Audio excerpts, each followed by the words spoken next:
Herkese merhaba. Sanırım başlayabiliriz. Bugün 13.'sünü gerçekleştirdiğimiz proje yazma eğitimine hoş geldiniz. Bu eğitimleri TÜBİTAK'ın faydalanıcısı olduğu İPA projemiz kapsamında yapıyoruz. Birazdan zaten sizlere detaylı bilgiler sunulacak. Aslında 2 tane peş peşe olan etkinlikten ikincisini gerçekleştirmekteyiz. Muhtemelen aranızda katılımcılarınızın da olduğu ayın 7'sinde birinci etkinliğimizi gerçekleştirmiştik. EIC 2022 yılı EIC çalışma programı hakkında genel bir giriş yapmıştık. KOBİ'ler için neler var? Bunları sunmaya çalışmıştık. Bugün de 23 Mart tarihli EIC Accelerator programının proje başvuru tarihine yaklaştığımız için aslında ikinci aşama başvuruda neler bekleniyor, neler yapmanız lazım konularını ele almak üzere bu etkinliği gerçekleştiriyoruz. Herkese tekrar hoş geldin demek istiyorum. EIC ekibi olarak ben Tarık Şahin, Merve Diyar ve Merve Polat arkadaşlarımla birlikte TÜBİTAK'ta Ulusal Koordinasyon Ofisi'nde görev yapmaktayız. Şundan da bahsetmek isterim. Bugün gerçekleştireceğimiz etkinlik aslında EIC Accelerator programının, hızlandırıcı programının tam başvurusuna yönelik bir etkinlik 23 Mart tarihinde. Bir sonraki tam başvuru tarihi 15 Haziran olacak. TÜBİTAK olarak Ufuk Avrupa programında yer almak isteyen KOBİ'lerimize yönelik koordinatörlük desteği altında destekler sunmaktayız. Bu desteklerle ilgili önemli olan konu ise şu, 2 aşamalı bir başvurusu var EIC Accelerator programının ve o iki aşamalı başvurunun birinci aşamasını geçtikten sonra ikinci aşamada projenizi daha iyi bir hale getirmek üzere desteklerimizden faydalanabileceksiniz. Bunu hatırlatmak isterim. O 23 Mart tarihi için buna gecikmiş durumdayız. Çünkü 45 gün kala bu desteğe başvuru yapabiliyorsunuz. Ama 15 Haziran tarihinde short application'ı geçip de eğer full application hazırlığı yapacak olursanız bizim koordinatörlük desteğimizden faydalanabileceksiniz. Bununla ilgili bizlerle tabii ki her zaman iletişime geçebilirsiniz. ncpic@tubitac.gov.tr e-mail adresimiz. Bize EIC ekibi olarak ulaşabileceğiniz, her zaman ulaşabileceğiniz e-mail adresi. Ayrıca Ufuk Avrupa .org.tr web sitemizde Ufuk Avrupa programının Türkiye'deki yayılımıyla ilgili sorumluluğumuzu yerine getirmek üzere açmış olduğumuz Türkiye'deki resmi web sitemizdir. Web sitemizdeki kim kimdir kısmında hem bizlerin hem de ilgilendiğiniz başka alanlar olursa o alanlardaki uzmanlarımızın ulusal irtibat noktalarının iletişim bilgilerine ulaşabilirsiniz. Ayrıca web sitemizin en üst kısmındaki üyelik kısmını da mutlaka doldurmanızı tavsiye ediyoruz. Bizlerin yayınladığı haberlerin, duyuruların, etkinliklerin vesaire her türlü duyurunun sizlere ilk elden, birinci elden ulaşmasını istiyorsanız web sitemize üye olmanızı da tavsiye ediyoruz. Bundan sonraki kısımda etkinlik İngilizce olarak devredeceği için ben şimdi sözü sunumlarını gerçekleştirmek üzere uzmanlarımıza devredeceğim. Fakat etkinlik boyunca burada olacağım. İster İngilizce, ister Türkçe olarak sorularınızı soru cevap kısmından iletirseniz gerek uzmanlarımız gerekse ben sorularınızı cevaplandırıyor olacağız. Şimdiden herkese kolaylıklar diliyorum. Umarım faydalı sonuçlar ortaya çıkartan bir etkinlik gerçekleştirmiş oluruz. And now, sorry for my Turkish introduction, and I would like to leave floor to Odysseas for his presentation. See you later. Thank you, Tariq. Welcome, everyone. I will just share my screen, and I have a very short introductory presentation to give you an overview of our program and EIC Accelerator. So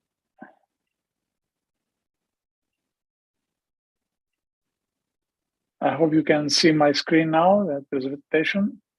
Yes, we can see it. Okay, very good. So just a short introduction of myself. I'm the key expert on legal, financial, and IPR issues.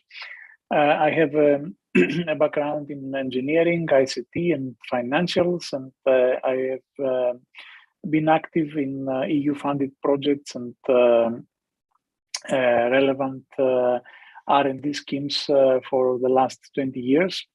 And I'm specializing mainly in project management, business processes, quality, intellectual property, and innovation. So this is the whole team. We are a whole team in Ankara, dedicated to helping startups, SMEs, and Turkish organizations that would like to participate in Horizon Europe proposals.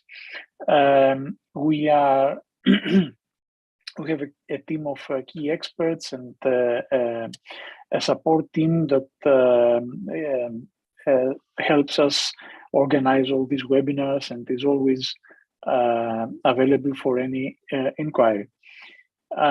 Regarding Horizon Europe and Accelerator, we have a set of activities, training activities, but also mentoring, coaching activities, one-to-one support activities for SMEs. As far as training goes, we have various types of trainings. This one is what we call a project writing training event, and we are going to present the full EIC Accelerator's proposal, the online tool that you're going to need if you plan to submit a proposal. An overview of our project activities. This is not the only kind of training that we are holding for Turkish stakeholders. In our help desk, and I will share the link with you later on, we have a very extensive set of training material regarding specific topics, the clusters, the new missions, IPR, how to write your proposals, what to be careful with horizontal and cross-cutting issues, financial issues. So I would urge you to take a visit to our help desk and see what you can use, and I'm sure that you will find a lot of interesting stuff there. We are organized also a set of networking events. So we have brokerage events, which we already had in the beginning of the project, but we also have online networking events. These events can help you find other partners. These are more relevant to other collaborative projects, but they can also be helpful to you if you are planning to find a partner from Europe or even from Turkey to submit a proposal. We have the dedicated SME support. I have already mentioned that. So we have one-to-one support. We have project writing trainings. We have feasibility reports. So we support companies to improve their proposal, and we have trainings on investment readiness. The tools that you can use to access all this material are basically three. So we have the TÜBİTAK website. So every announcement, every post relevant to our project can be found there and disseminated through TÜBİTAK's website and network. But we also have a very active help desk, which you can access both from TÜBİTAK website, but also from this address I shared in the slide. And there you will be able to find all the trainings, including the recordings of our latest trainings, because since 2020, after COVID, we organize almost every event either as a virtual online event or as hybrid. So even in hybrid events, you will be able to find the recordings along with all presentations and training material. And of course, if you are interested just in the recordings, you will also find them in our YouTube channel. Now, what about EIC Accelerator? What are we going to cover now? As you probably know, we have a new work program for EIC Accelerator. I'm sure that Philip will say a lot more things about that. And we have a new EIC Accelerator Challenges. These are targeted thematic topics that an SME could submit a solution for or address through its proposal, in addition to the open challenges. So it doesn't mean that you have to submit something under these themes, but if you have something to submit under these themes, then you should go for this strand. The next cutoff dates are 23rd of March, June 15, and October 5. So in this webinar, we are going to give you an overview of the EIC Accelerator, the changes from the previous work plan. And of course, we're going to share a few opportunities and implications for Turkish SMEs. But also, we are going to present a full walkthrough of the online virtual tool that you are going to use if you want to submit your proposal. A few generic and more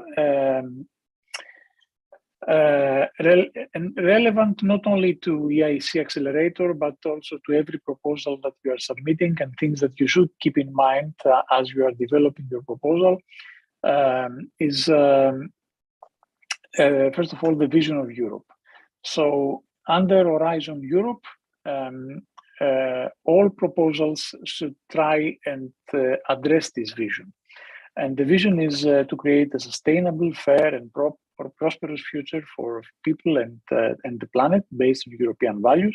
And what does that mean? Means that you should be working on climate change solutions, on solutions that can tackle climate change. And in fact, 35% of the budget will go in that solutions. You should try to achieve and work towards achieving the Sustainable Development Goals. These are defined by the United Nations, and a single Google search will give you a lot of further information. And of course, through your proposals, through your projects, you should keep in mind that we try to boost the European Union's competitiveness and growth.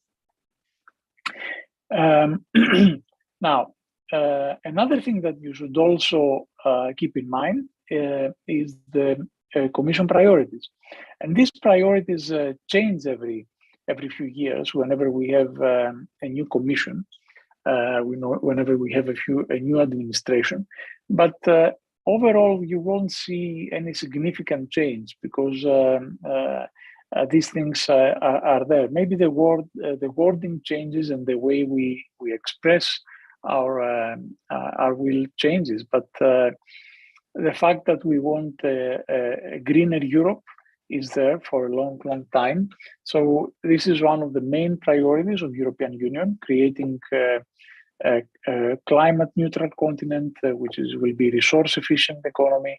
And this is the European Green Deal, as we call it.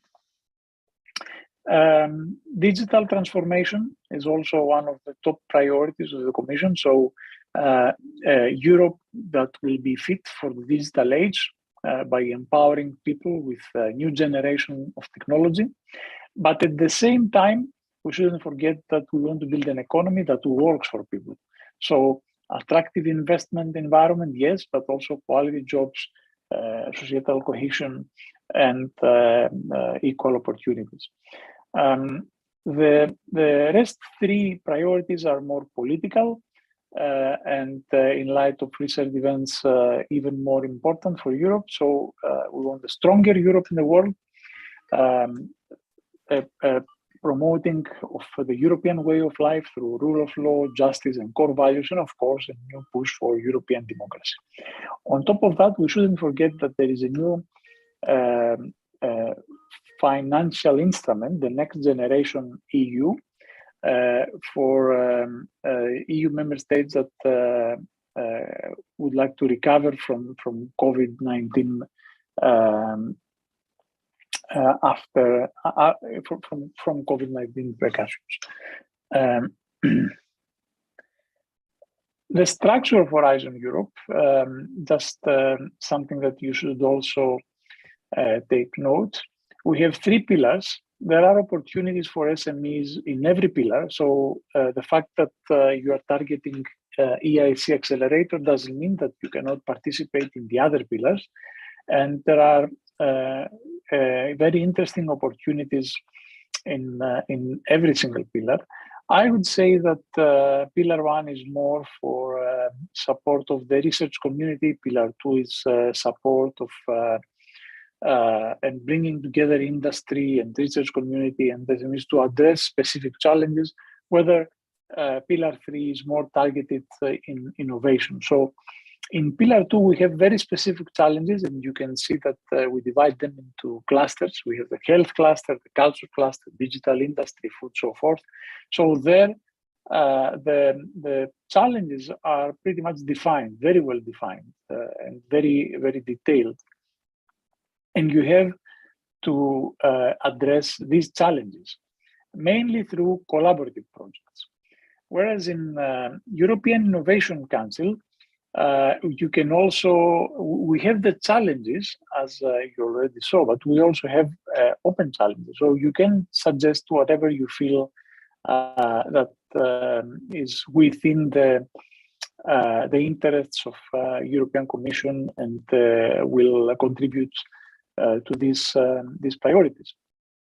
So Pillar 3 is more about innovation, more about supporting SMEs, building an ecosystem around them, and helping them grow. We also have a very important scheme, a very important program, the widening participation. At the bottom, you can see that runs across. And this is very interesting for Turkish participants because Turkey is considered a widening country. So a country that lags behind in innovation level compared to member states with which are strong innovators, mainly from Northern Europe. And European Commission would like to do something about that. So it prioritizes the participation and projects with partners from widening countries and with specific actions targeting these countries. So take a look at this widening participation and strengthening the European research area work program. I'm sure that you may find some very interesting opportunities there. To have an overview of the political priorities of the UN, how these are transferred into Horizon Europe guidelines and Horizon Europe priorities, we have 4 key strategic orientations. This is the term that European Commission now uses to express this. So we have, you remember the 6 priorities. These priorities are mirrored into these key strategic orientations. So we have a strategic orientation about digital transformation. Okay, so you can read that. It's the first box, A, and we want to promote an open strategic autonomy by leading the development of key digital, enabling, and emerging technologies.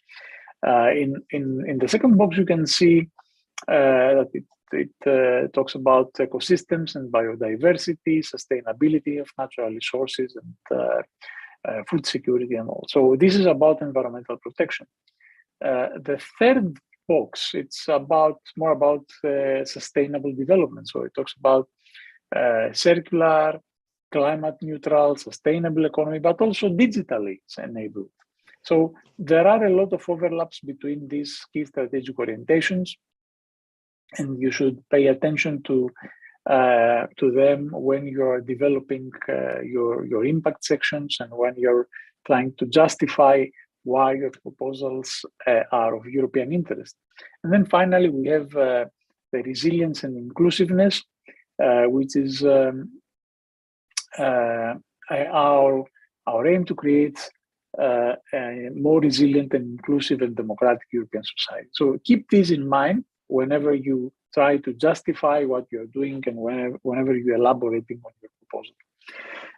There are also 8 horizontal topics. These topics should be considered by all proposers. So they are all relevant to all program components. They are identified in the strategic plan of Horizon Europe, and they should be addressed appropriately. Not all of them are relevant necessarily for you, but whether you are justifying them or whether you are addressing them is something that you should take into consideration. So think if these horizontal issues are really relevant to your proposal and try to address them. Just an overview, you have the gender equality and inclusiveness. So we need gender balanced proposals, gender balanced research. So even if your proposal is not, even if you feel that your proposal is not relevant on gender equality, you should, as a company, address this issue You should also address the issue of ethics and integrity. Think here data privacy, think clinical trials. So this is something that it's always very sensitive, especially for proposals in health or the proposals that use a lot of data. Dissemination and exploitation, of course, it goes without saying. You are under EIC Accelerator, you are trying to create commercial proposals.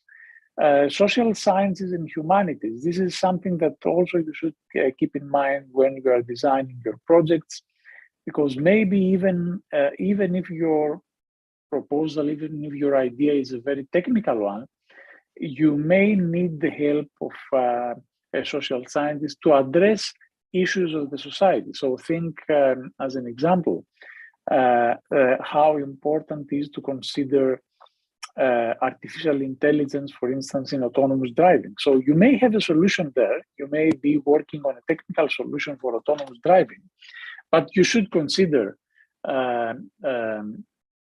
what that means for the users, what that means for society, what that means for humans. Open science practices more relevant to collaborative proposals that create scientific results, but even in EIC, we may have scientific results, so you should make sure that these results are properly addressed. They are following the FAIR rules, so they are findable, they are accessible, they are interchangeable, and they are reusable. So you should take care of these results. If it is something that, if you're developing on an idea that it is sensitive, and of course you wouldn't like to share these results, that's fine. You are working on commercial solutions, but even in that case, you should have a policy on how you deal with these results, and this includes also your intellectual property policy on the results that you will create through the project. The key enabling technologies is a set of technologies that if you Google it, you will find a few. These are what Europe has identified as the key strategic technologies. There are different sets. So if you look in other sites, you may find something different. For Europe, we have a defined set, and that means that these technologies can be used regardless of the topic. Social innovation, it's very relevant if your idea, if your product is developing something that can be of benefit to the society. So take a look on that as well. And EU taxonomy is just a classifications. It's just a classification of activities that are considered green or environmental, environmentally not harmful. So I don't say beneficial, because we have included in this taxonomy even things that may be harmful, like natural gas. But we need this mix in order to create a transition period towards renewables. So the EIC main components, we have the EIC Pathfinder, which funds advanced research to develop based on scientific basis and create technological breakthrough. And in Pathfinder, you can create consortia. We have the EIC transition to validate technologies that and then develop business plans for specific applications. And we have the EIC Accelerator, where we focus now in this event. And this is open to all SMEs, startups, spin-outs, spin-offs. And the idea is to bring innovations to market and scale up to commercial viability and funding. Pathfinder Challenges. I already mentioned that a difference between the previous SME instrument calls, is that we didn't have any challenges. Everything was open. So a company was free to submit any idea. Now, an important change between Horizon 2020 and Horizon Europe is that now we, not only in EIC, but even in Pillar 2, under the challenges that we face, the descriptions of the topics are a lot more detailed, much well defined. So this same approach is brought to EIC as well. So you will see here specific problems, specific challenges. And if you happen to work in any of these areas, then you should go under these specific challenges and try to create a proposal that addresses one of these specific challenges. Same for transition. Again, you can see green digital devices for the future, system integration of clean energy technologies, RNA. You see that there isn't any underlying topic. It can be the environment, it can be digitalization, it can be clean energy. So it is whatever the European Commission experts believe that it is worth including in that particular year. Finally, for the EIC Accelerator, we have two challenges. We have a challenge for open strategic autonomy and for technologies fit for 55. Now, open strategic autonomy is a new term. It means it's kind of a more geopolitical term.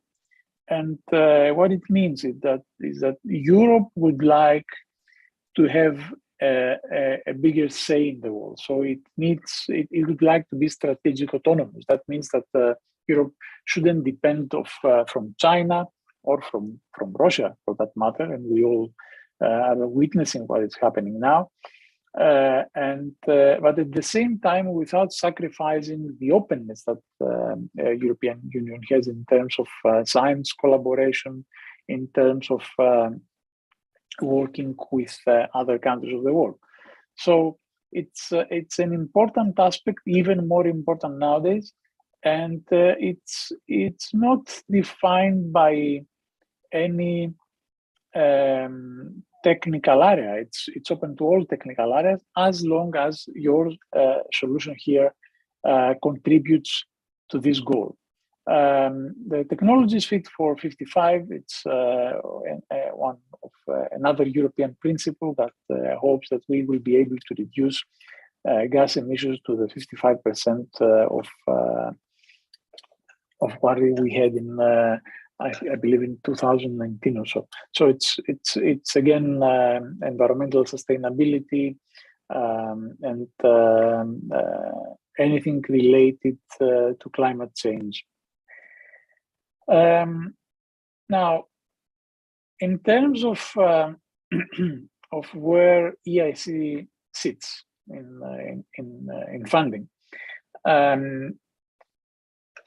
European Commission identified that there are a lot of available public funds for research, and there are quite a few funds coming from the private sector that are willing to fund projects that are already mature. So we have venture capitals, we have angel investors, we have the industry, of course, willing to fund such projects, but these projects are expected to be quite mature. So we have a gap between arriving and creating some valuable results and being able to commercialize them. So this is the gap that EIC Accelerator is trying to fill. How should you get ready for submitting an EIC Accelerator proposal? Well, first of all, thanks for being here. This is one way to prepare. You should study the documents. We have a new work program for 2022. I'm sure that Philip will present it. Then you have to learn the tools. Diamandis, into his presentation, will talk a lot about the new tools that the new proposal already uses. So you need to learn these tools and use them effectively when you are writing your proposal. Tools like the Lean methodology or tech adoption cycles or data management or business plan. A lot of these tools are also relevant, of course, to other proposals. It's not just EIC. And then you need to study carefully the new proposal template. Again, we are going to present this template today with its 3 parts and start preparing your concept and working on the proposal. Finally, this is my last slide. So I want to share this website, this page under the Funding and Tender Opportunities portal, because there are a lot of other opportunities which are much easier to get than winning a proposal under EIC. So since Horizon 2020, there are a lot of calls from third parties, and third parties usually we mean other consortia that are redistributing European money to smaller entities. This is called financial support to third parties. So it works like this: a consortium is getting a significant budget, and the consortium then publishes open calls related, of course, to the subject of this consortium and the challenges that this consortium would like to address. And SMEs, usually only SMEs, are available to submit a proposal to this consortium and pursue fund from this consortium. This was a very successful scheme, even since Horizon 2020. It is repeated in Horizon Europe. There are a lot of calls which also redistribute money to SMEs. So this is the web page where you will find all these relevant calls, along with calls from EIT, the European Institute of Technology, which also publishes calls for SMEs and startups, and some of them very interesting. So I urge you also to go here, to go and visit this site, have a look at the calls, but you should also regularly visit it, see if there are new opportunities around. That's all from my side. We talked about the vision, the priorities, the goals, the EIC Open and the challenges, and I'll be happy to answer any questions that we may have.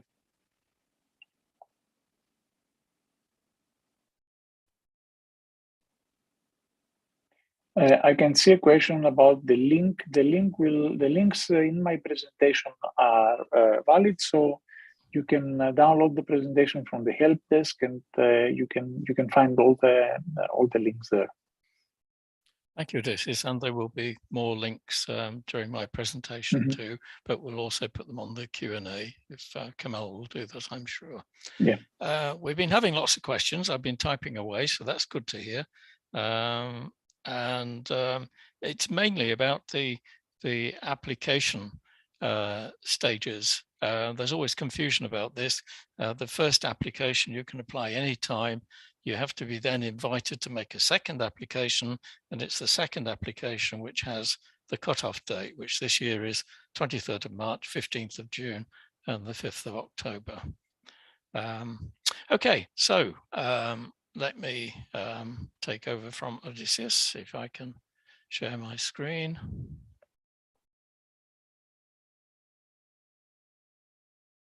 Adamantios. Hello, Adamantios.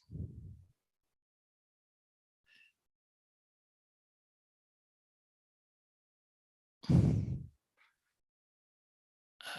I'll just go into...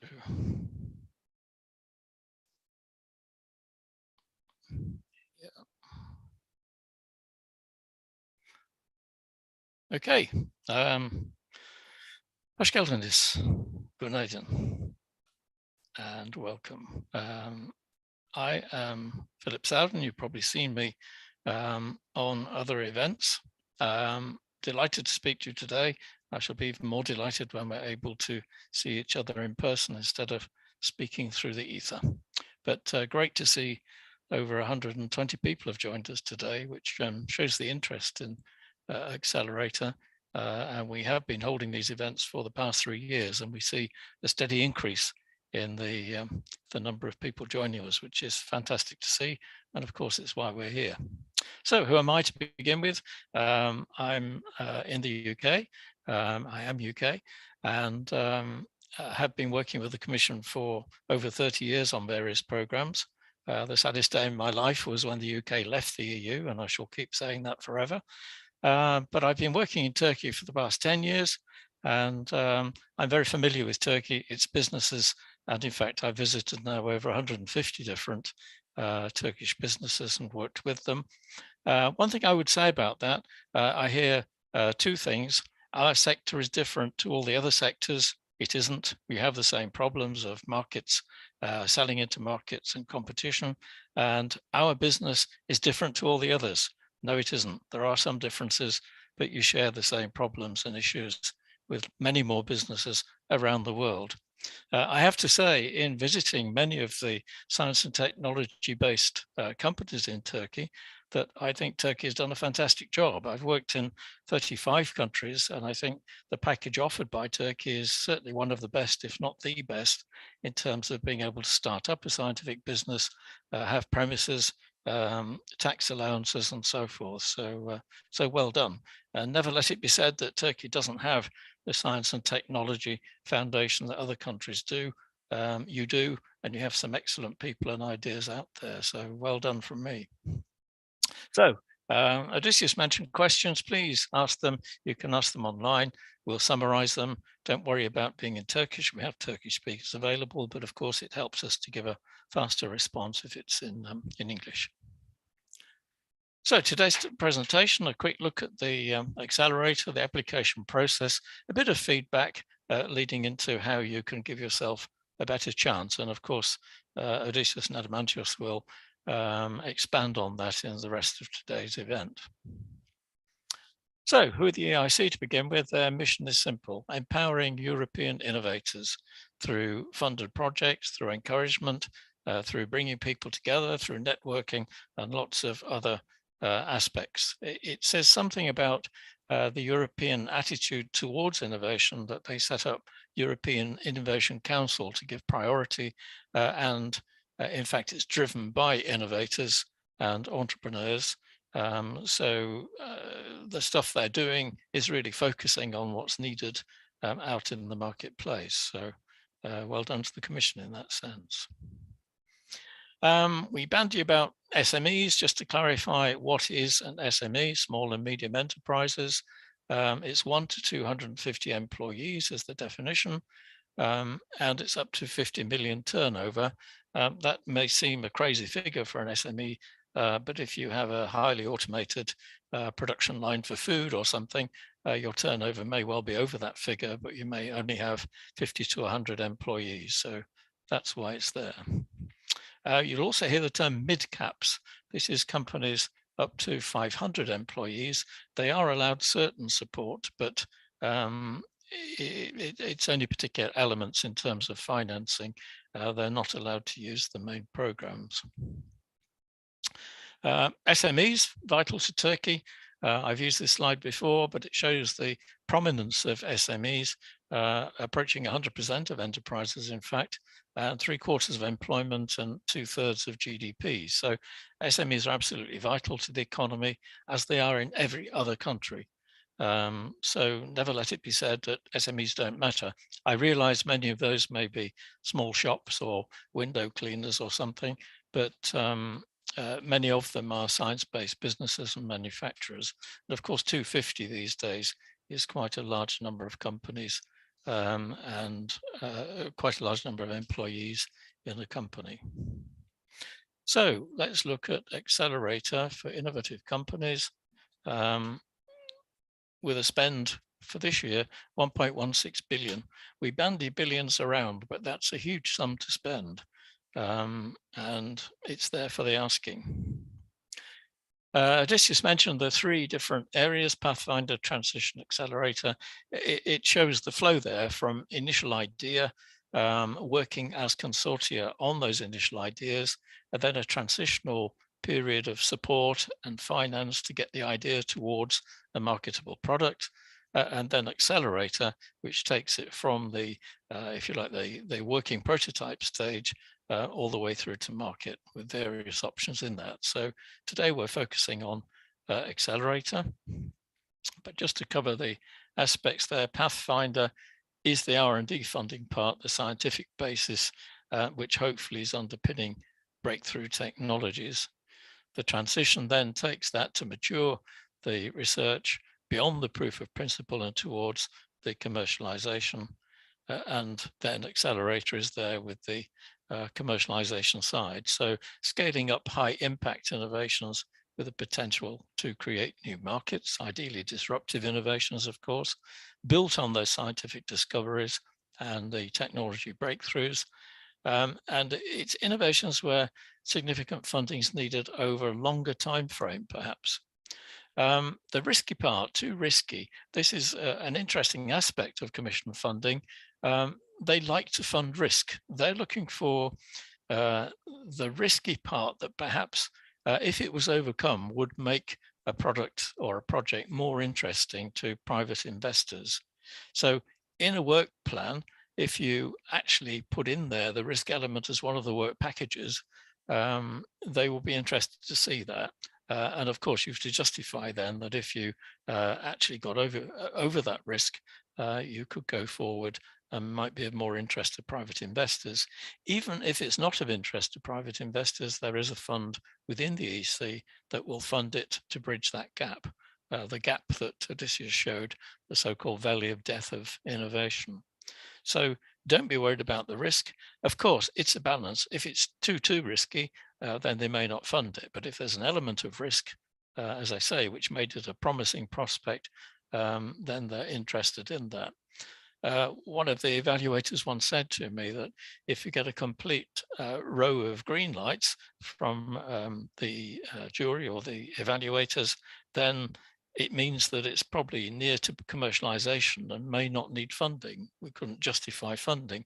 If it's a complete row of red lights, then obviously it's way too risky and it may be a waste of public funding. So they're looking for a mix of it may be, it may not in the risky part of things. The delivery of Accelerator, it goes from TRL 5 to 6 through to TRL 9, which is full commercialization. It is for individual SMEs, so not a consortium-based project. Individual SMEs apply, and that can be startups, so from startup through to 250 employees. Looking for the scale-up, as I've just mentioned, and they can offer grants of up to 2.5 million, which is a huge amount, and equity investments. It was up to 15 million or above, but this year the change was made that it can be over 15 million. Generally, that's the figure, but for a really good idea with lots of promise, then it can be over 15 million. As I said at the beginning, the open call for Accelerator, you can apply anytime. Obviously, if you apply too close to a cutoff date, then you won't hit that date, but you can apply at any time. And then the deadlines are the dates I've just given you. The two challenges that Odysseus mentioned are listed there. I won't go over them again, but the deadline for challenges and full proposals are the same.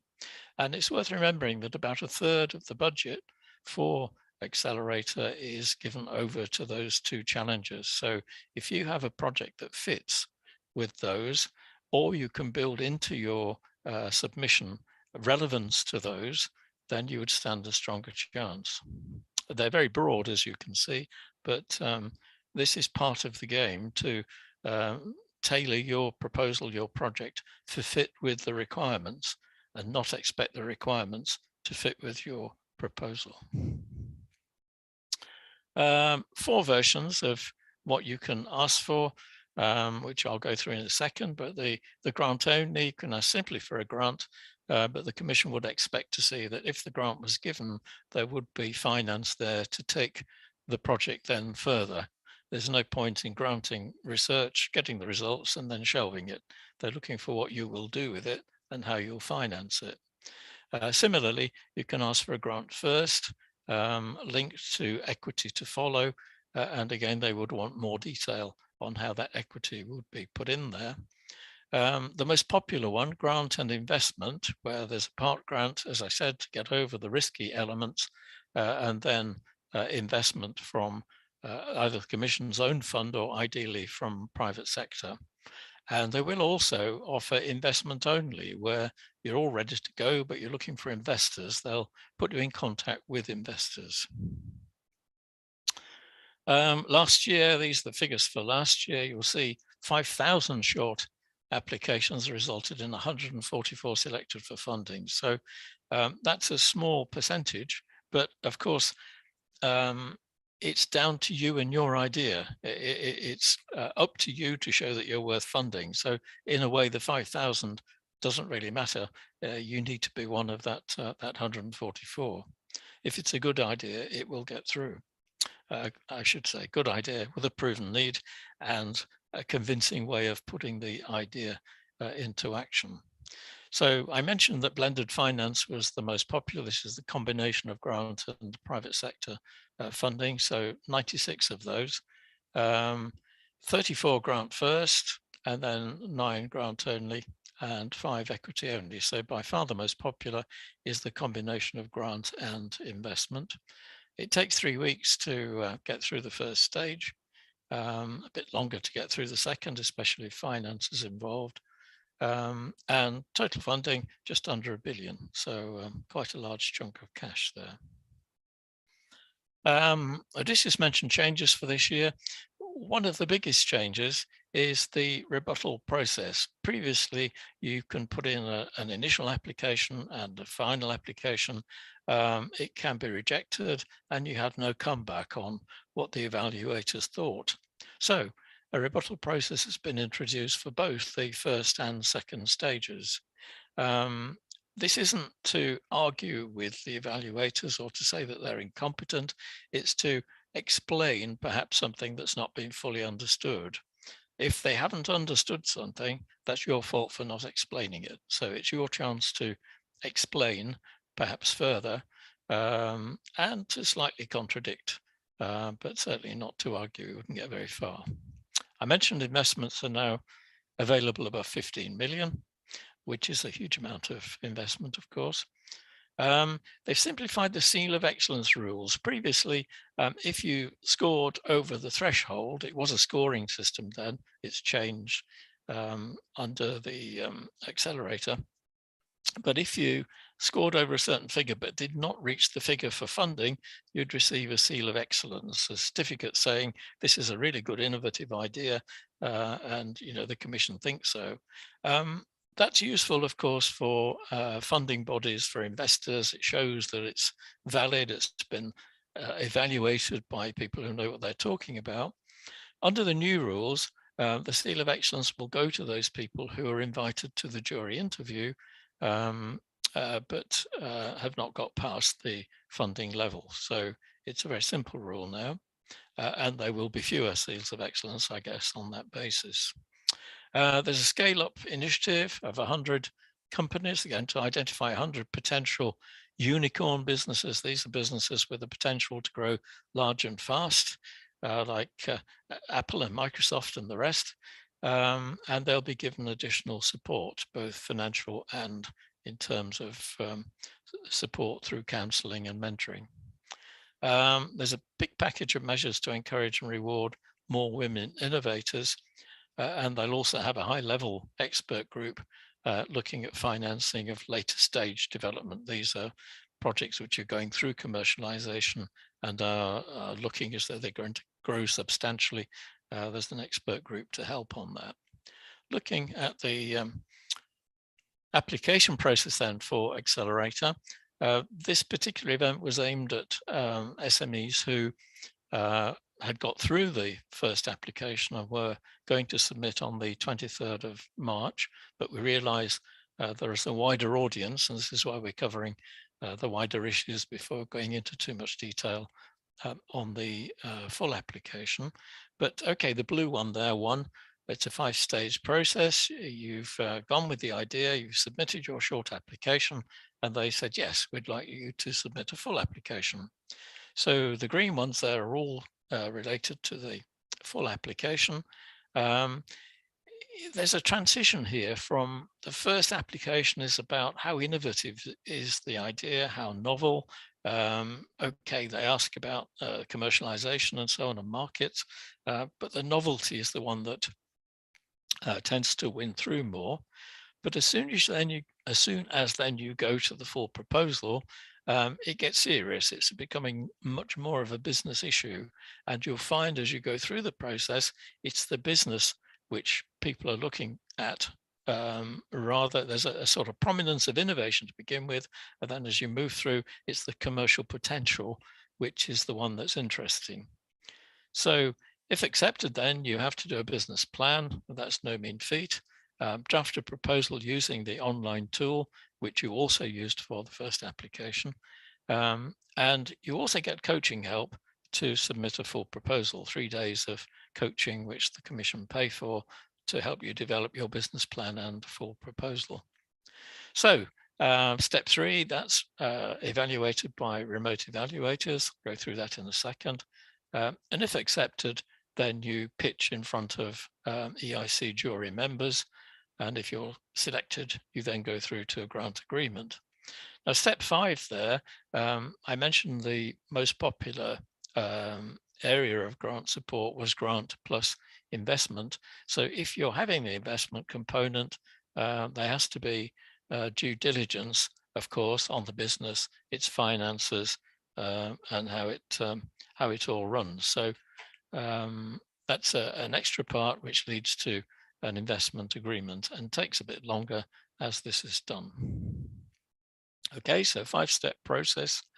As you go through the application stage on the artificial intelligence-based platform, they first of all take you through a discovery stage, which lets you look at alternative ways of funding if they're available, and a diagnostic, which assesses your innovation and helps you to prepare your short proposal.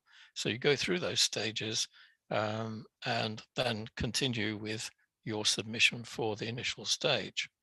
The third one there, the design stage, then gives you this access to support and helps you to prepare the full proposal with many more questions about the business, its finance, its markets, and so forth. So if you're successful at that first stage, and hopefully you are, you'll have feedback from evaluators, which are very important. There's much more feedback now than there used to be on these projects. They also offer you the coaching to help with the business strategy and business plan, which I mentioned. And you're then asked to submit a full proposal within 12 months of their response from your first application. So a year to submit. We mentioned technology readiness levels, TRL, worth just remembering what they are. In effect, 0 to 3, I think this was developed by NASA many years ago. 0 to 3 is the idea stage, and then you're into 4 and 5, the prototype, 6 and 7, the validation, and finally 8 and 9 through to production. So when we talk about levels 5 to 6, of course, it can be a little bit confusing. There's no solid line between these things, but the point there is if you're applying at a particular TRL level, you must make sure that what you're describing fits with the descriptions. So I talked about the 3 types of funding the grant first. They'll allow 70% of costs if your project's at levels 5 to 8. They look for 30% co-financing if it's not coming from your own resources. This is the idea that there has to be funding to see the idea through. But blended finance is possible at that stage too. In the proposal, the go-to-market, the need, it can be quite loose at that stage, but the more robust it is, the better. The freedom to operate analysis, this is if in a business you have 4 shareholders all equal, That's complicated if one shareholder wants to sell the idea perhaps to a larger company and the other ones don't. So you're looking for a clear freedom to operate, to hand over the rights to a project or to sell the rights to a project. And there should be a decision on continuation about 2/3 of the way through the project. Whoops. The grant only, again, 70% of cost, more detailed on marketing, clear differentiation between the technology readiness levels and demonstration of the capacity to co-finance activities and to fund TRL 9 onwards. TRL 9 is the commercial aspect. You're looking to, sorry, there we are. You're looking to look at the commercial aspects. Blended finance, as I said, the most popular, the grant plus investment for 30% of the project. Of course, much more robust on marketing and descriptions of activities.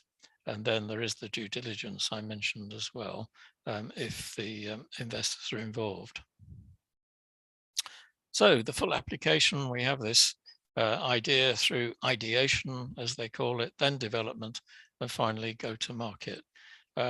These have changed names, but when it comes to evaluation, they seem to revert back to the old description. So ideation is actually about the excellence of the project.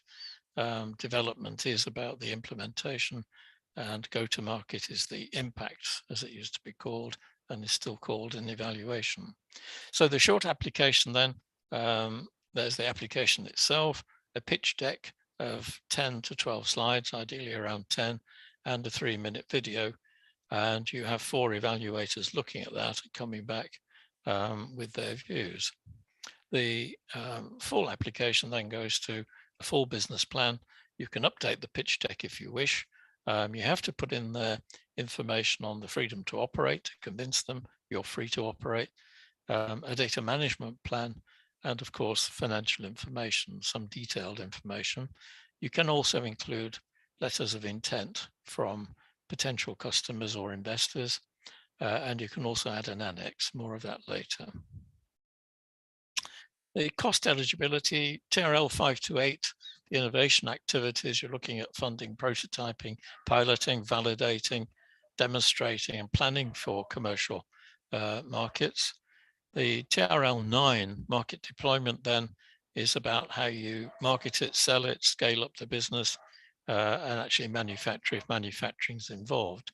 The TRLs are shown in the black circles at the side there. So you see the transition there from a prototype, working prototype idea through to the commercial aspects. This is termed here eligible costs. The main eligible costs are not surprising for personnel, travel, equipment, and so forth.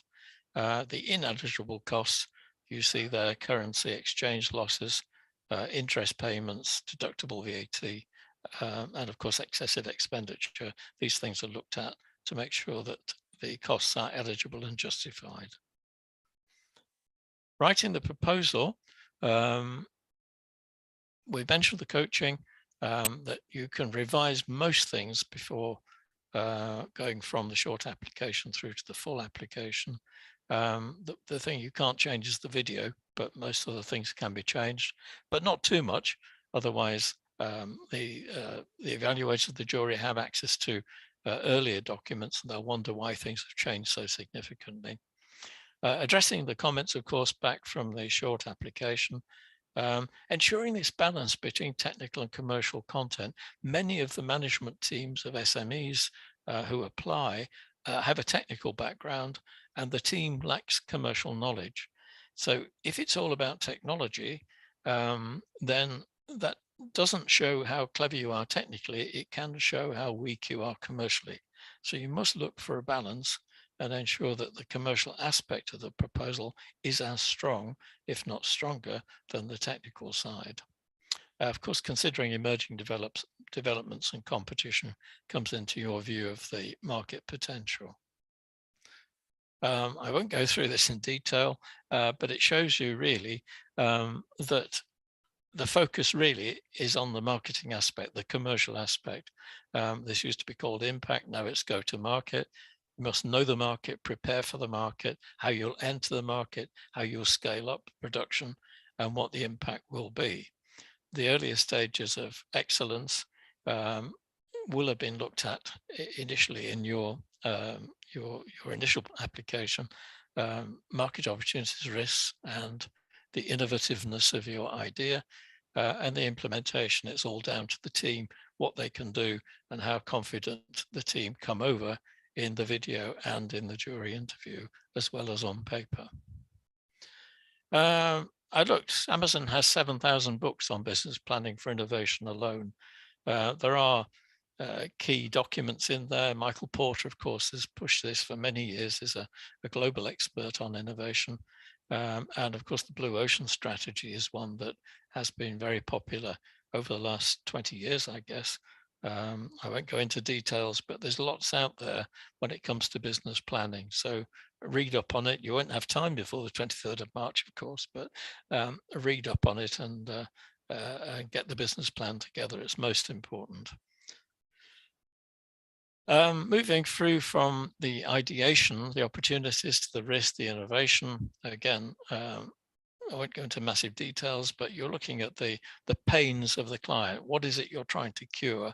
And then within that, the innovativeness, the value proposition of your idea, and then through to market positioning, the gains, how you're curing the pains and selling and making money in the process. You can do this through the different user cases, which can bring out the features, which then go into your work packages, and also will help you to identify the risks that you're trying to correct through funding and investment. And finally, the development, which was the implementation. The technology readiness level maps onto the business readiness level in terms of how ready the business is to take up, produce, and market the idea, and all the way through to then market scale up at 9. So in terms of work packages, a rough guide: 3 work packages for innovation, 2 for the market and scale up. It's down, of course, to you and your idea. But within that, you have the tasks, you have the deliverables, you have the milestones, and these must be quite clear. And of course, within that, if you need to recruit and expand the team, that's also built into the work packages. You can recruit within the program. So if you don't have the talent in the company, say for commercialization, you can recruit that in. And finally, go to market. There's lots of things on there. The business model canvas, the gray boxes there on the right, are a good way of summarizing your business and what it's going to be doing. The marketing top left purple one there, total available market, served available market, and so forth, I'm sure will be covered later today. But this simply to demonstrate that there are many ways of considering the market. SWOT analysis, of course, is the most popular. Important bottom right there, the scaling. This is showing that as you grow, you overtake your costs and begin to move into profit or more revenue as the idea becomes more commercialized. Pitching, 10 to 12 sizes, I say, ideally 10. There's no template for this, but there are templates around. You can change it from the initial one. It's used in your jury interview, and therefore it's important to get it right at interview, rather than have one speaker talk all the time. Share it among the team, get your message across. Don't spend forever talking about the history of the company. The timing's very strict, 10 minutes. So it's important there, as it says, to rehearse, and to make sure you've covered everything you want to cover. Try and get over a wow factor too, something that will leave the jury with a memory, firm memory of your project. Freedom to operate, I mentioned earlier. Again, you have to provide an analysis. There's no template, but you need to describe what intellectual property you have in the product you're talking about, who owns it, any restrictions to that, either within the company or without the company in terms of other people having patents and other intellectual property holdings. Must be quite clear. And similarly, data management plan, not a 20-page plan, something quite simple, no template for this, but summarizing what data you'll collect, process, which methodology and standards you'll apply, and how it will be shared, and what protection there is in the sharing of that and the preservation during the project and beyond. Financial, not going to go into those, a lot of financial information, profit and loss, cash flows, balances.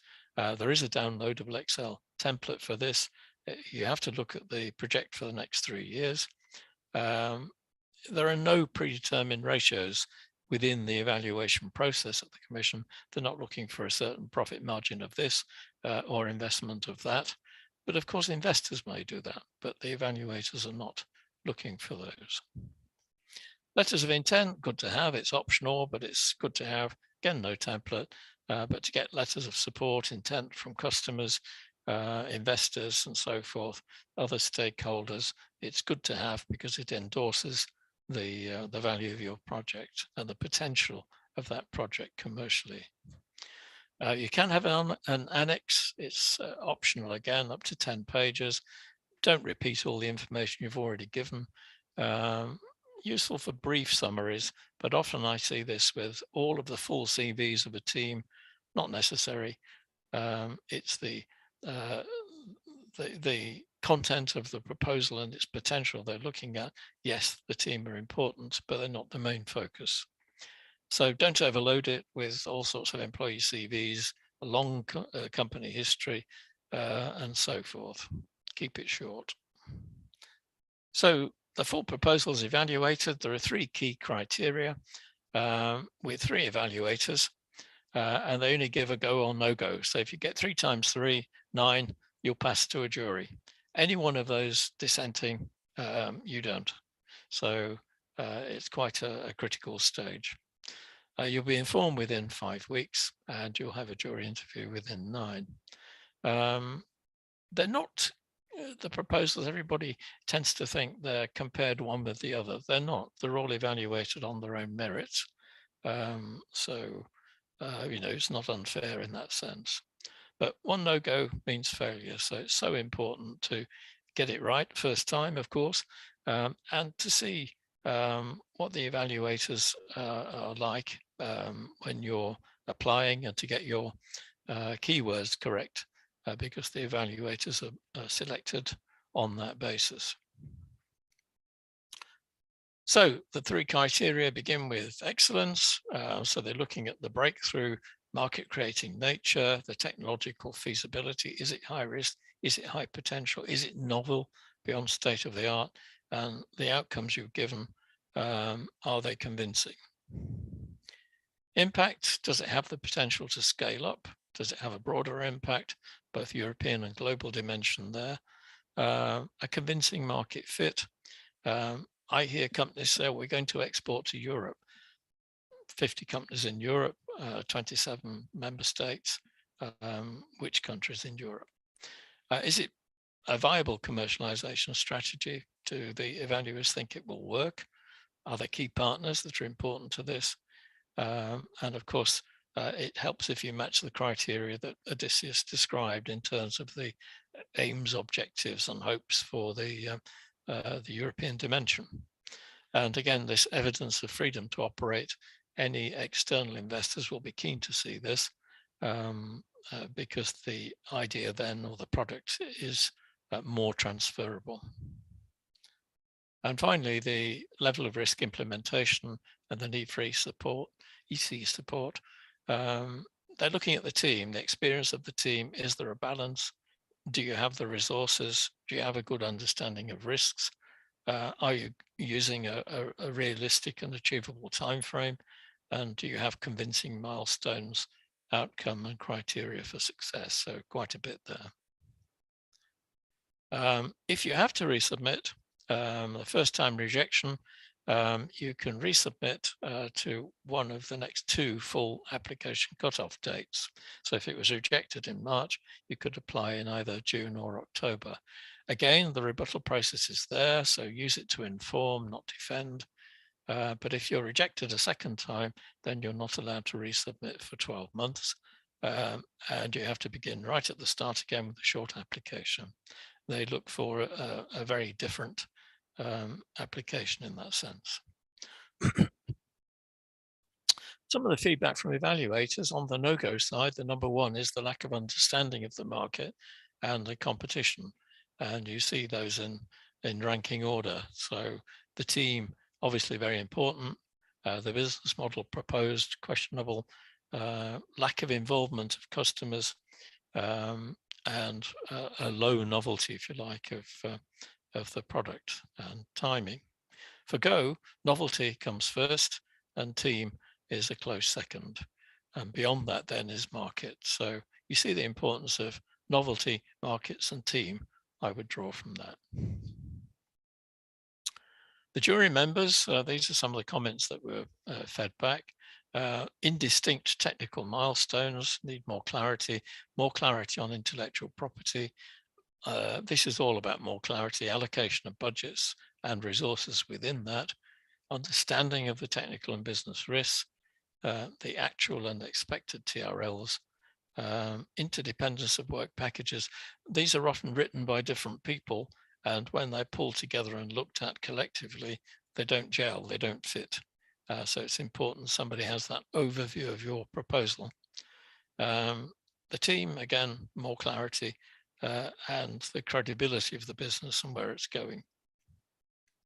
I've seen SMEs that talk about having a 500 million euro turnover within a year, and it's plainly not possible. So in conclusion, the fundraising efforts help to win accelerator support. So if you can show that you have your own resources or other resources ready to work with the commission grant or investors, that's very powerful. You've got to see this as something that's going to market. It's going to be commercial. It's a commercial idea. And then focusing on the value chain performance within that strengthens your case. The gain and pain metrics, important to show what the pains are and how the gains will satisfy those pains. But the combination of a proven need, the best innovations, and the most committed teams to implement is the winning formula. Quite often in research-based companies, I see a group of people who said, we're good at researching this. Can we think of a good idea that fits with this? And they often don't even think about the need and whether customers actually want it. The commission look for the other way around. Show us the need, show us the clever idea, and convince us that you can implement it. Winning is not just about a very polished and good-looking proposal with lots of pictures. It's about the content. They're used to seeing proposals. They're used to analyzing the content. If you have any doubts, resolve the doubts. You don't leave it to the evaluators to doubt it too. It's fairly obvious, but very important to do that. Lots of further references. These presentations are available probably from Monday on our website. Thank you for joining us. It's a great pleasure to see so many people interested, and I'm sure that the rest of the day you'll find very interesting. Again, questions I'm sure are coming in. I don't know whether, Odysseus, you have any comment on any questions that have come in whilst I've been speaking? I will try to address them, address some of them. And then, of course, we can address everything else later on. Is there a sanction in the rebuttal process if the rebuttal process is negative? No, I don't think there is a sanction for that. No. Other than, of course, that you cannot submit for too many times.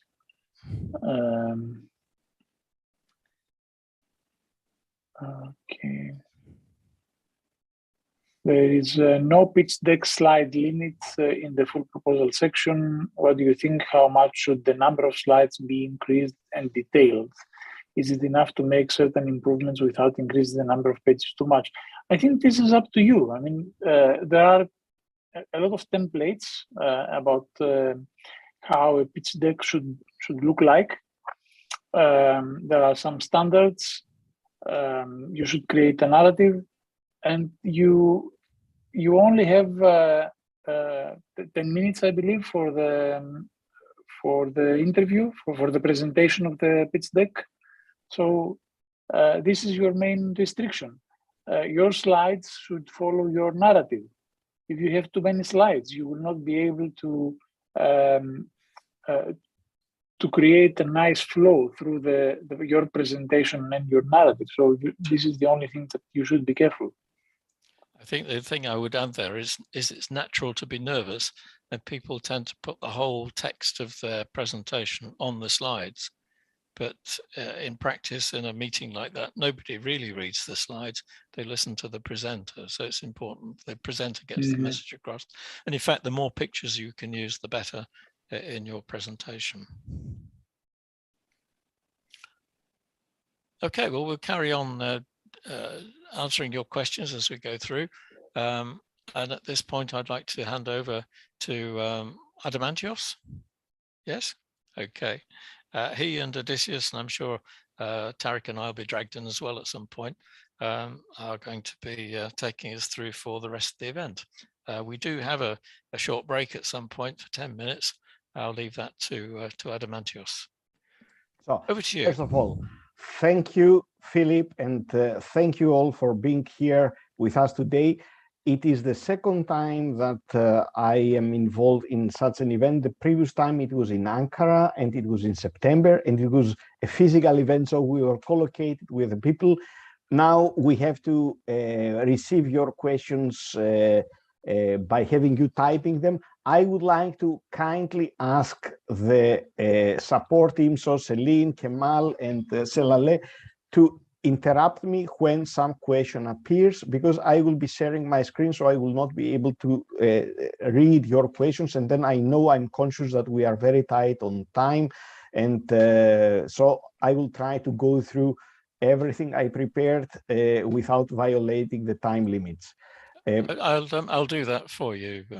Okay, yes. Yeah. So feel comfortable to interrupt me during my presentation. Okay, so, no problem. Yeah. So first of all, some very quick introduction. The topics are the accelerator first stage and second stage, and I have here two pictures that might be representative of the process. So once you may go successfully through the first stage, you end up in the second stage where the survival chances may be very low, as Philip showed before, by having about 5,000 applications and only 144 were successful. And as you know, the road to hell is paved with good intentions. I don't know, I'm not capable to speak and read the Turkish language, but this is how Google Translate translates it in Turkish. That I don't know if there is some saying like this, but the case now of the good intentions were from the Commission side that they wanted to improve the process. So instead of having what was in the past with the SME phase 1 and phase 2, where was there a stable template and people were able to download this template and work on it, they thought that it might be a good idea to have such an exciting portal where people will create the content and not be able necessarily to review it in any way we have been used, all of us. So it's not about proposal, so it's not an info day, it's about proposal writing training, and we will not need to stay on the PowerPoint presentation, but promote a discussion-based approach. So please, your questions are very welcome. And the idea is to share experience amongst us and learn from each other. And we have several accumulated experience and story to share. So this is the most important thing. And actually, who did it? The reason that we all have to suffer with this accelerator portal comes from these people and InnoLoop, and the idea was to have an innovation loop. And as you see there, one of their customers is also the European Commission. And I would like now, if I don't know if it is possible, Kemal and Celine and Selale, to see, to interactively see from the people if they could raise their hands and see and declare who from the audience today you already have some experiences in submitting accelerator proposals in the past, and also from previous programs like Horizon 2020, the SME phase 1 and 2, and or for the accelerator, and in particular about the accelerator for first stage and second stage. So could we ask this question so that people could raise their hands and declare how many have experience from Horizon 2020, the SME phase 1 and 2?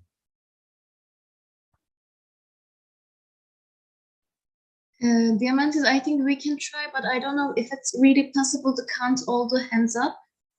Okay, in that case, there is no worry. You can collect this information in the form of Slido questions, and you can provide them during the course of today's presentations. Okay, yeah, but this would be, yeah.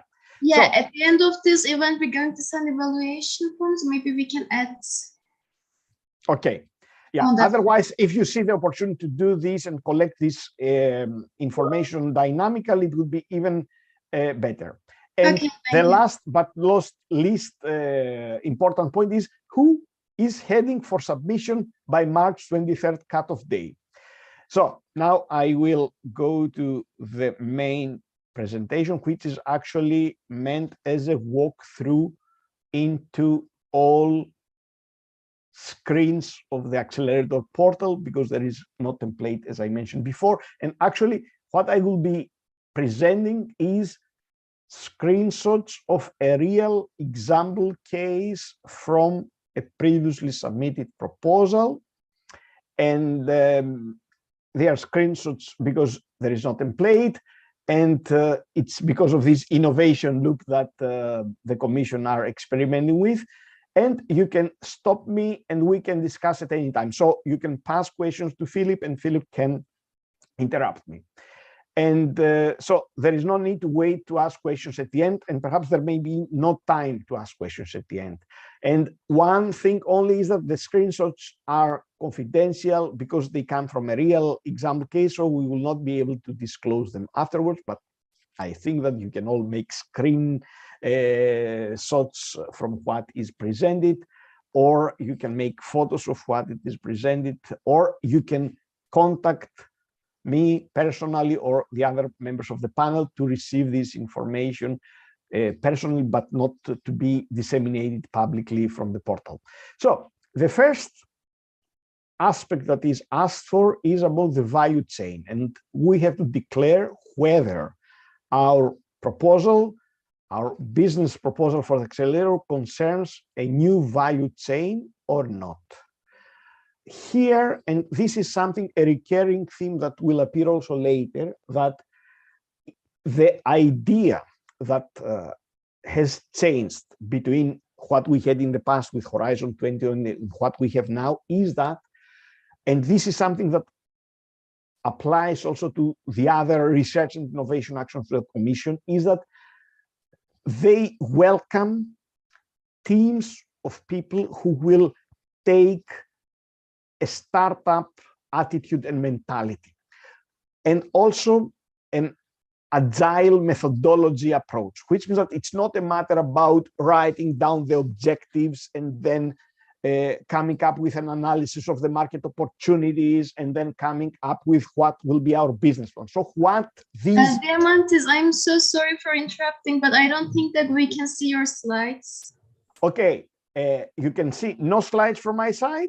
No, not at all. Okay, so then in that case, we go to plan B, which Kemal also may know, and this is that you will playing the slides and I will ask you to go to the next slide. Okay? Yes, okay, So, I will please, take over.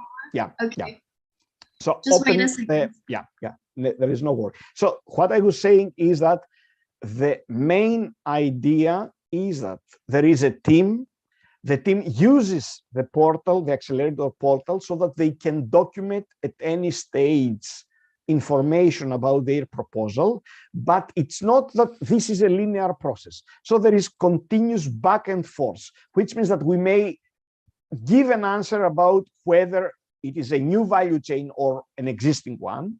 And then the more we proceed in further aspects and parts of the proposal, we go back and change things, add new information, or correct things that are not reflecting what has been developed later, which means that it's the mentality of the teams that has to change. So please go to the presenter's mode. No, this is the introduction which I played before. So go to the other set of slides. Okay, my problem is that, sorry.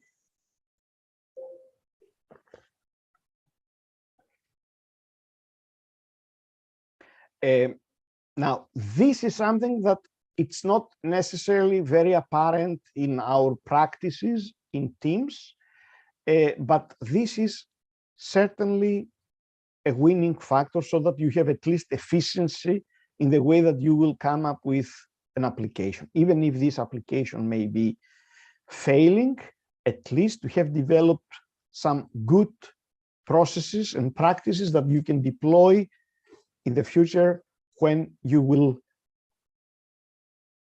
submit again and hopefully win. So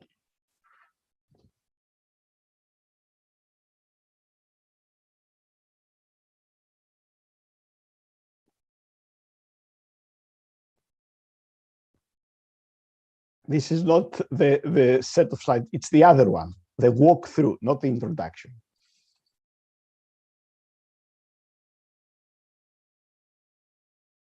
So, Yaman, I'm opening now. It's Kemal. No worries. So let me open it for you. So tell me, move forward, and Yeah. I can move. Yeah, move a little forward. Yeah, you can pass. I have already developed these. Yeah, and go to the next slide. And then I will simply no, just go before. It was the value chain slide. So, and I will notice to you to go to the next. So here, the first, no, go one forward. Sorry for all of us, it's not a pleasant thing to ask someone else to scratch your back, but it's something that happens. So here we have to declare whether it is a new value chain that we come up with or it's an existing one. In many cases, it's for sure that you may have developed the idea, already developed a technology at level, TRL level 5 or 6, but you may have not asked this question to yourselves.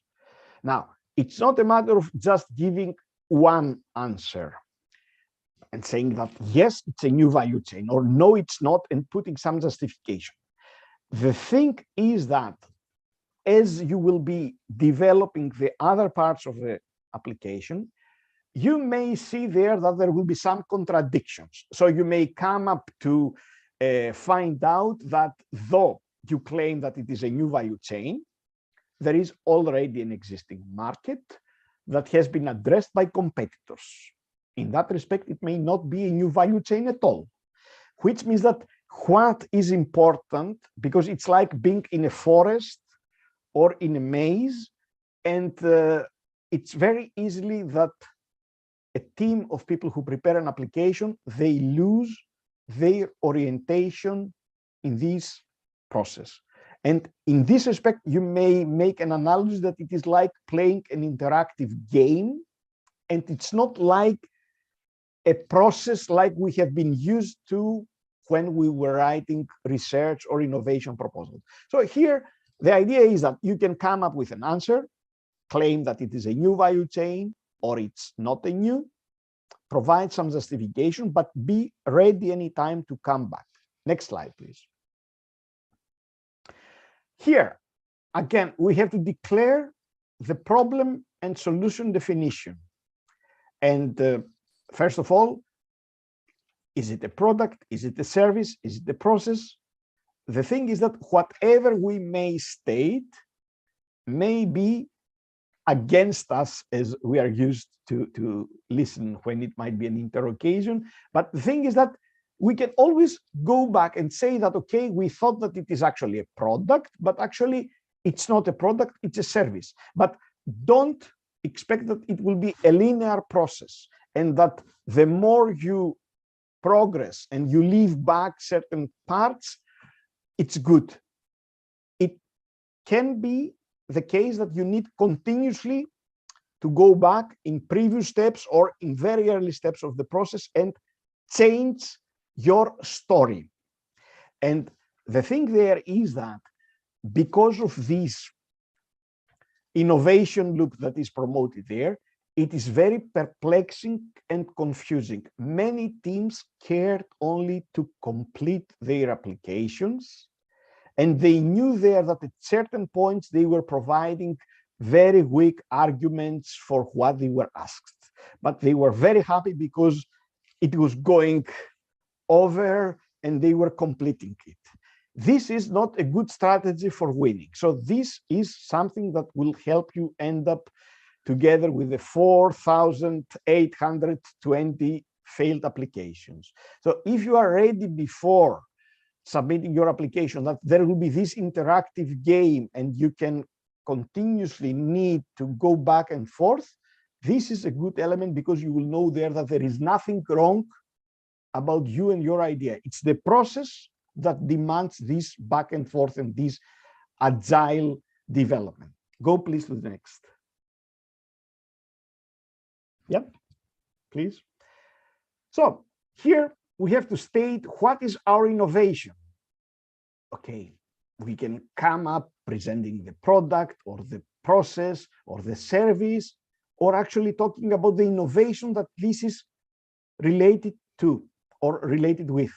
Again, this is not, so if you have thought that we have a business plan and we will take parts of this business plan to put there in the different entry boxes of the accelerator proposal, this is not the case. So imagine that the ideal approach for coping with this application is that you are all team members there, either physically co-located or over Zoom like we are now, and someone is sharing the screen with all members, and you are all participating and co-creating content. As I said, and I will keep it saying it today, this is not something we are used to do, but the process is demanding such an attitude and a mentality and an approach. Which means that here you may test some arguments, write them down and collect input and feedback from the other people so that you go, next slide, please. What is the type of your innovation? So once you state what is your innovation, you have to state also what is the type of your innovation, which means that now one may think that, okay, I have written something, but I was not expecting to get this question that about what is the type of my innovation. So in that case, you have to be able to go back and you need to justify your choice. So it is like not like a pitch deck where you have 10 minutes or 3 minutes to convince people. It's like an interrogation, a police interrogation.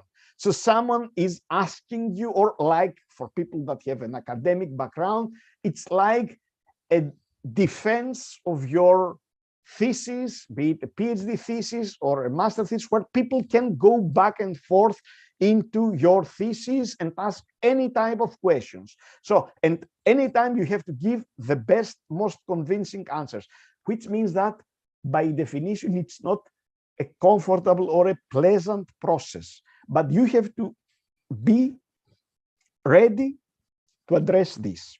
And it's not many consortia that are used to this process, and what they do is they simply fill out all these boxes with some content. Now, about the content, in general, you will see that the upper limit is 1,000 characters. In few cases, it is about 500 or 2,000 or 3,000. There is no problem if for something that asks for 1,000 characters, you provide something that is only 300 or 500.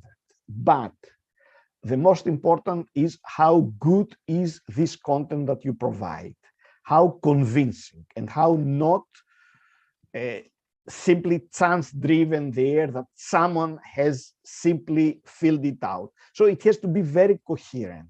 And in this respect, what I would suggest and promote as an approach is that you will fill out these fields collectively as a team. So be prepared for spending long hours over Teams or over Zoom or over Skype, so that you will be filling out all these fields, and with many backs and forths. Go to the next, please. What is the level of your innovation? And here again, you see, it's like an interrogation. At some point, we mentioned what is the type of our innovation. And now we have to mention what is the level of our innovation. Again, for many of these questions, I'm sure that you don't have any clear answers, but you can think about it, reflect on it, discuss, and then try different answers and see there how much convincing they can be. So the time that you will spend on it will be for sure well spent, and you will see this and realize this in the evaluation results, but it's difficult. So usually all the information, at least from my side, that I have is that people receive these processes as a very painful and unpleasant process. And for many of these questions that they are asked, they simply have in mind only what they have answered in the previous question, which means that instead of having some look ahead function and look ahead 3 or 4 levels deeper, they only remember what was their last question I was asked and how did I answer it, and then they relate this to this. No, this is not the case. Imagine that I'm not a chess player, not even an amateur chess player, but in many cases, imagine, I'm sure that you know that good chess players can develop all the decision tree or a big part of the decision tree that they have available, so that they can visualize the game and win it. So here, if you only try to see and respond and reflect on each question that you are asked, it's not going to be a winning proposal at all, and it will be result not of the idea that you have, but about the process that you used. So changing the process will significantly increase your chances of success. Go please to the next one. Yeah, here we have to state the problem stakeholders. And we have come up with a list of stakeholders that we regard as relevant to our business. And in that case, because it was a project, a business idea about cybersecurity, it was about the new collaborative European cybersecurity framework. Does it sound like a convincing stakeholder? No. And the next question related to it is that who is the stakeholder concerned by the problem in the value chain? And one answer, it was not necessarily the one that they definitely had when they submit the application, was about regulation body. And then we have to state if it is the main stakeholder and if the stakeholder is part of the causes of the problem. Now, for many of these questions, it's not easy to give any answer at all, which means that for many of these questions, you will need to discuss, and sometimes it might be that you will need to discuss. So imagine that you are now in a virtual conference Zoom session, 2, 3, 5 people that are involved as team members of this accelerator proposal, and you may spend half an hour or 1 hour discussing about only this single screen, about the stakeholders. So this is the problem there, that in many cases it needs time. So it's not, I don't know how many of you have been preparing for the 23rd of March call. Even if you would start today, it's not impossible to come up with a submission, also a submission with good chances of success. The thing is that it will need demanding, intensive communications. And there are things that it's not clear for many people that may have already established a business and are running it successfully to come up with a list of the problem stakeholders. So it's not trivial. And then for each of them to explain the gains or expectations and also the frustrations related to it and rate them with some importance, high or low, and also provide some explanation about it. So it's not trivial at all. And it's something that we haven't been used to do. And there comes the case of needing a mentor, which is something that is offered to people who have went through the first phase, the first stage successfully. But there, in many cases, the mentors have not even in-depth knowledge, actionable information about all these stages. So they may provide some advice, but it's you that have to provide the answers there. Next slide, please. So you see, one has to, again, provide more information. Yes, next slide.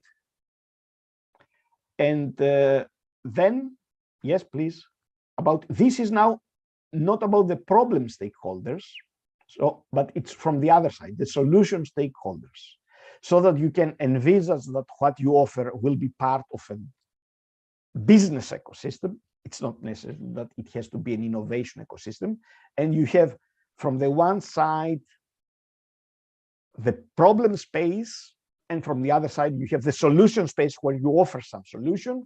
And then there are already established stakeholders in both sides. So it's something that you may all be aware about, the design thinking methodology. Again, there are these problem spaces and solution spaces. And for the problem spaces, you have to observe. And also, you may need to define again the point of view you have.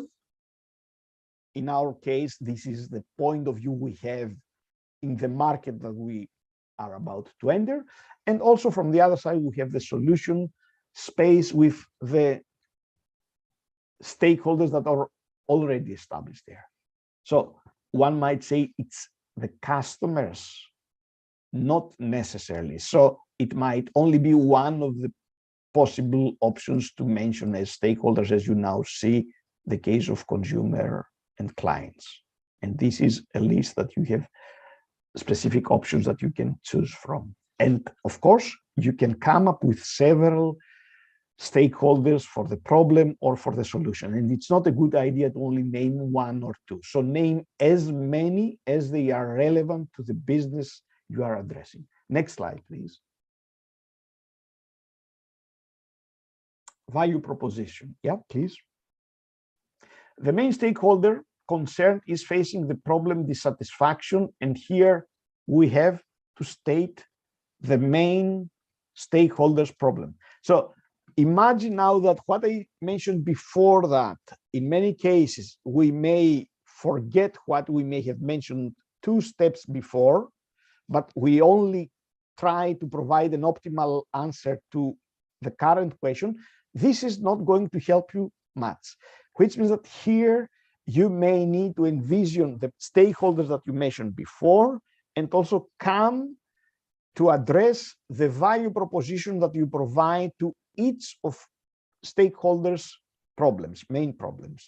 And of course, here, as you see, the text is 5,000 characters and not only 500 or 1,000, which means that I'm sure that it would be very natural and normal that you might expect that here they might ask for some very brief information. So like 1,000 characters, as it was in the previous entry fields, or 500, and they ask for 5,000, which means that the narrative that you will have to develop for this value proposition has to be convincing, not simply blah, blah, blah, that may be weakly related to what actually is the main stakeholder problem that you are offering a solution for. Please go to the next. Okay, once you state your value proposition, you have to state your unique selling point. Now, some people might say, okay, isn't it very related? Or, okay, what should I now need to invent as a unique selling point of what I already stated as value proposition? These are problems that even if you were a champion professor of business administration, having many years experience in teaching people in MBA classes, it would still be an issue to find convincing ways to address this game. So imagine that actually what the people from the accelerator did with these innovation loop proposals is that it's like you are being involved in an interview where you are asked several questions and where the ones that have a very solid background and understanding of their business, of their market, of the contribution that they make to the society or to the economy or to their business sector will survive. The others will be food for the cannons. It's very brutal, it's very cruel, but this is it.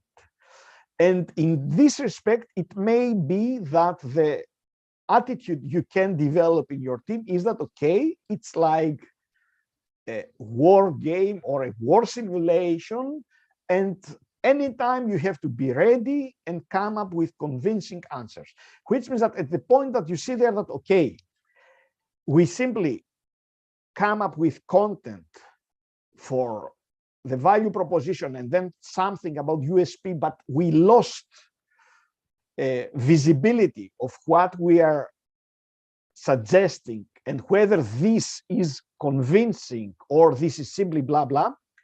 It's a good point. It's very normal. It's very healthy. And you have to go some steps before, or you may decide to continue, make a first pass of the entire application, and then go back and see their changes or corrections that you need to carry out.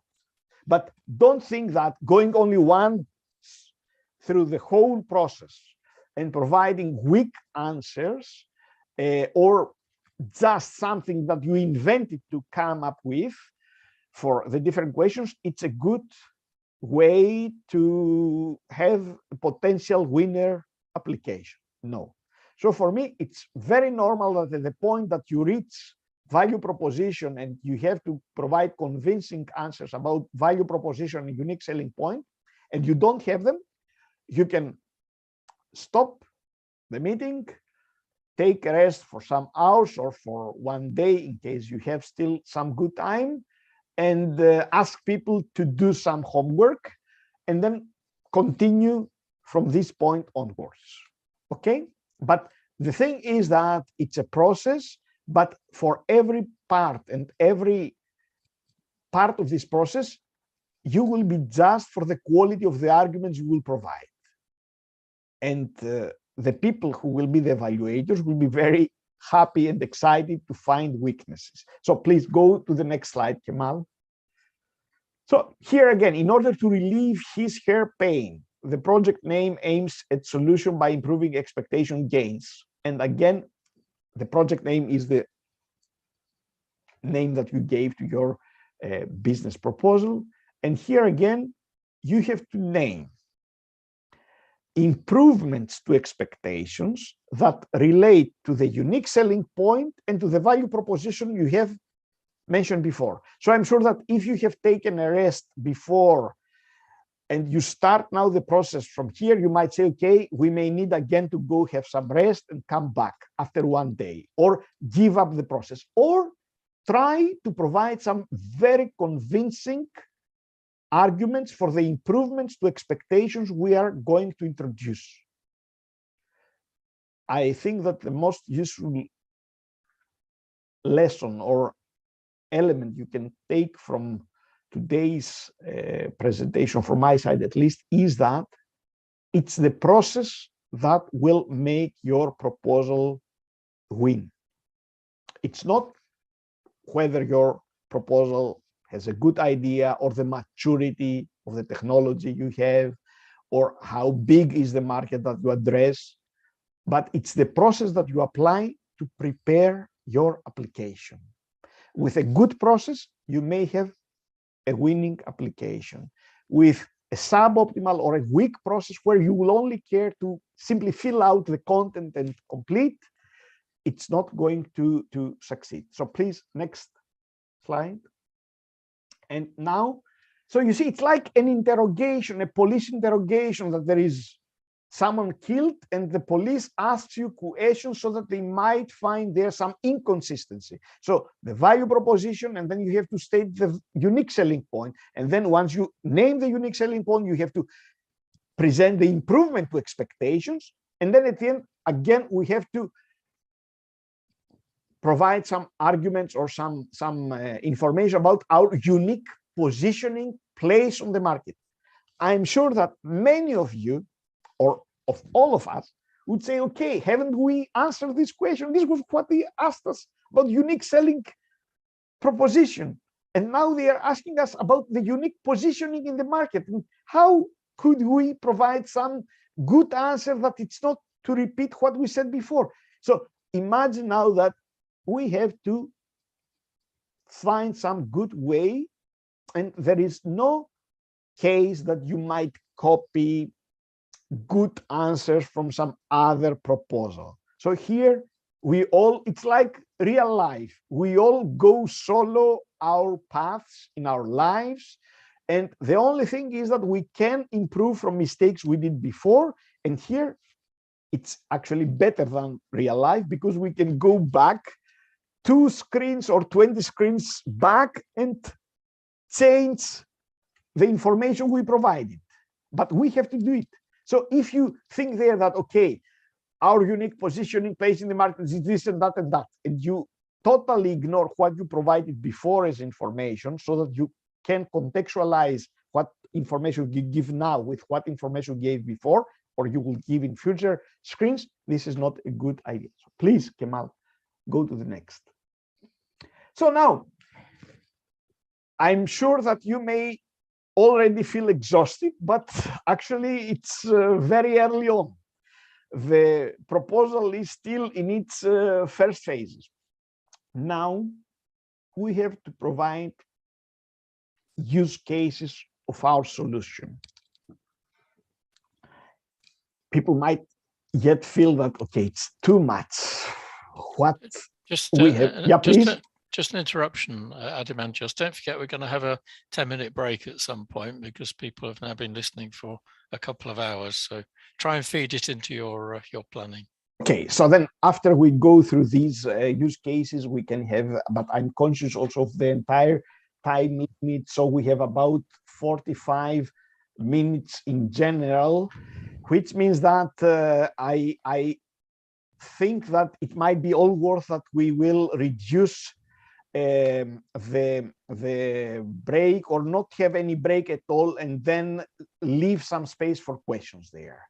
But from my side, I will feel very happy if we will not go through the entire set of the screens of the application, because as I said before, the most important thing for you to take into account is the process. It's not if we cover the entirety of the screen. So please, Kemal, so use case of your solution. So here you have to provide some selected set of use cases that your solution, your technology, your service, your process will offer. Now, the thing is that you can build them. For each of them, you see there that you will have to relate them to some features that its use case is related to, and also some pains that you assign to this use case, and what are the gains that you introduce. Please go to the next slide, Kemal. So here you have to come up with the name several features of this use case, and then relate this use case with several pains that your technology is supposed to provide solutions or remedies for, and also the gains. One might think, okay, it's very trivial. Okay, it's trivial, but still you have to build these set of use cases. It's not a problem if you think that your business idea relates only with one use case, or you may come up with a list of 10 use cases.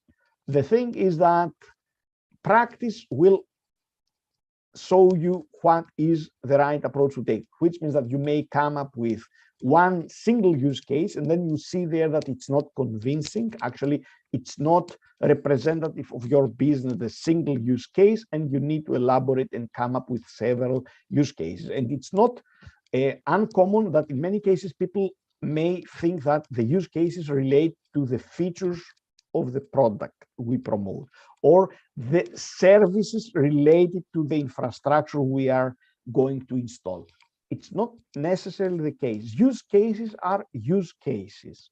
So don't relate them with the features of your technology or your product, relate them with the market or the pains and the gains that your solution relates to. So whatever can be defined as the space of the potential pains that you are going to help people cope with them, or the gains that your solution will come up with, then this will be the right approach to ground and define your use cases. Next slide, please. Achievements so far. So here it's something where you have to name the level of technology readiness for each of the components that you are promoting. This might not be as difficult, having in mind actually that the majority of people will promote something that is between TRL level 5 and 6. On the other hand, the idea there is that you have also to name several dimensions to this space. So it's not only about one TRL only. Please go to the next one. And for your past technology achievements, you have to provide some very brief information. This can be the case of you providing some link or mentioning that in the annex parts, you will have some attached information, documents that can support these technology achievements, so that you may not claim things that may not exist or are not grounded at all. Please go to the next. What are the steps needed to bring your innovation to market or close to it? Detail the status and comment for the relevant steps.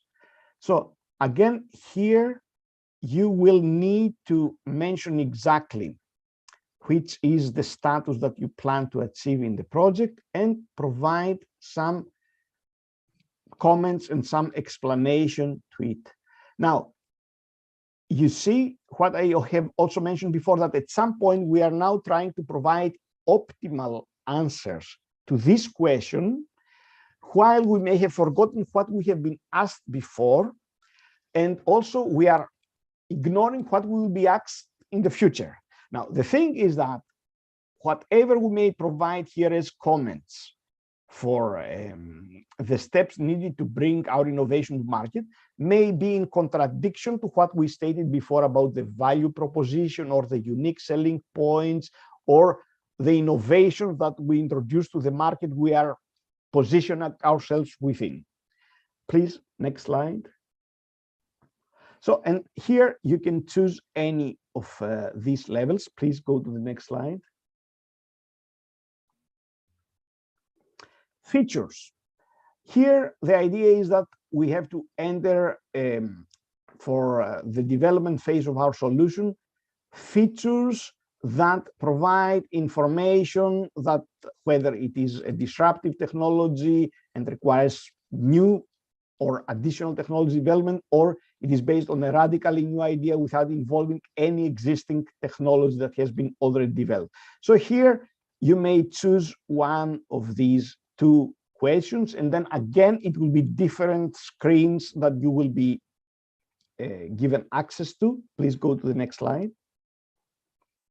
And for each feature, yes, we have to describe aspects of this feature, which can be socio-technical, related to data collection or automation of processes. Please go next. And for each of them, we have to provide information about existing technology and knowledge that resides within your team or in the field that you are going to address.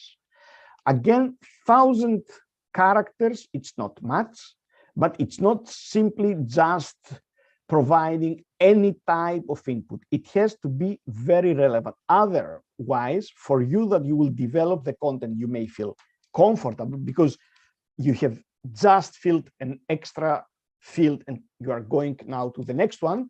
But for the people who look into your proposal from a distance, and these people are the evaluators, they can see their weaknesses in this argumentation that you provide there. Please go to the next. Okay, here again, it is about the needed technology knowledge. So someone may think here that, okay, I was asked about the existing technology knowledge, and now I'm asked about the needed technology knowledge, which means that here, what should I do? I should come up with what new technology I will need to develop, but I have been claiming that I already possess this technology knowledge. This is actually where weakness in the arguments that you provide can appear. And this is actually what I mentioned before, that you need to come up with a process where all these information fields, entry fields will be provided with very good information, not simply weak arguments and text that may not be coherent. Please go to the next slide. Technology knowledge to be developed. So we have the existing, the needed, and the technology knowledge to be developed. So you see there that you are enforced actually to go back and forth. If you go only linearly ahead, you may populate the proposal with content that is not convincing, it is very weak. So it's a process that actually centrifugates many proposals that may have been based on a good idea, on a solid idea, and on a good team. They will be simply left out of the shortlist simply because the process is very tedious and very tiring to follow. Please go to the next one. According to your technology knowledge to be developed, what is your added value? So now just imagine, I was asked about the existing, and then I was asked about the knowledge that is needed, and then the knowledge that is going to be developed. And now I am asked about, according to the knowledge technology to be developed, what is the added value? So it's for sure that people can be exhausted, can lose their orientation, and they neither be able to see the tree nor the forest, while you need to have the ability to look to both the forest, the accelerated proposal as a whole, but also each separate, distinct tree of the questions that you are asked about. Yes, next slide, please. According to your technology knowledge to be developed, what is your freedom to operate? Okay, on this, I think that I will, if you can allow me to share my screen, because I have something that I think it will work. It's a PDF file. So please allow me to share my screen, and then we will continue from this point. And do you see my screen? Yes, we can see. Okay.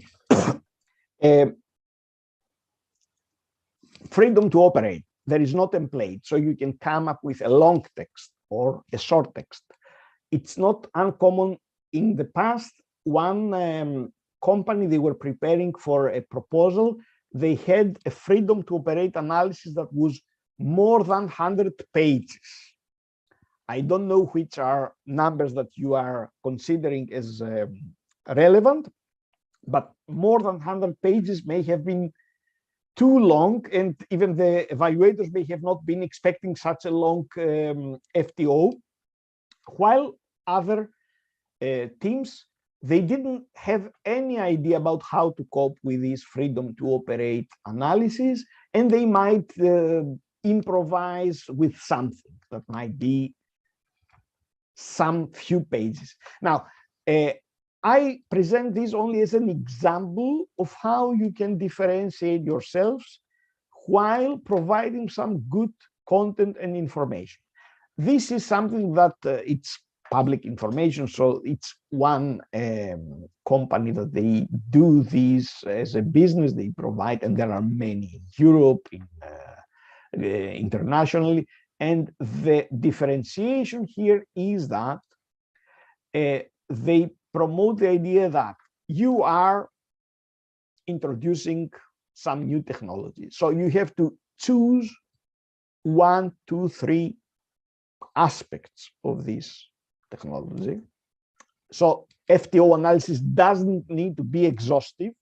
You can select 1 or 2 key concepts, or 3 or 4 or 5. And then for each of them, you may elaborate and relate these aspects and concepts with existing patents, product, services. And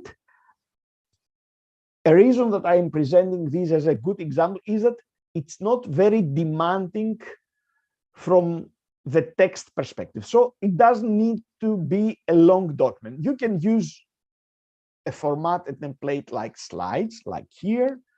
And if you improve also the visual aspect, it's good. People will appreciate it.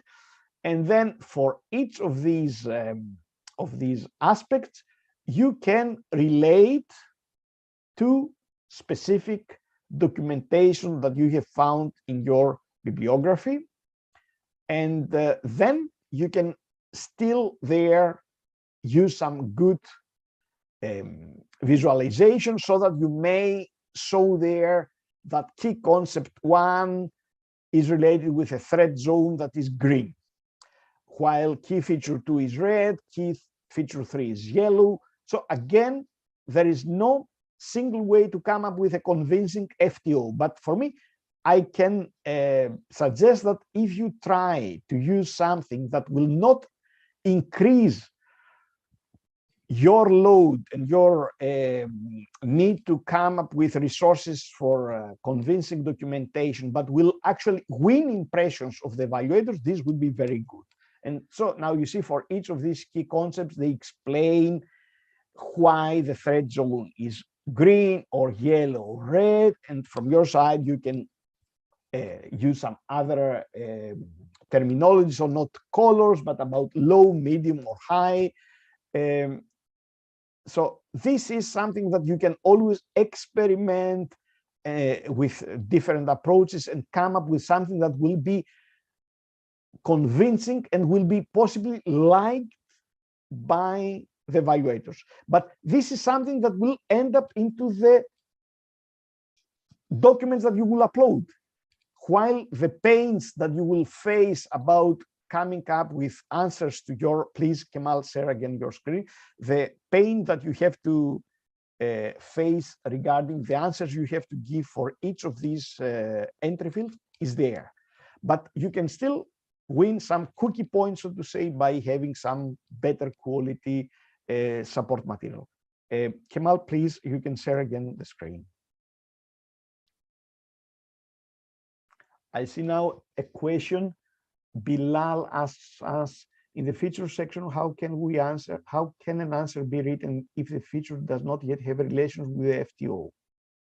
Although there are no patents on this subject, it is thought to be taken up in the future process. Can a sentence like this be written in the blank? Do evaluators evaluate it very negatively or not?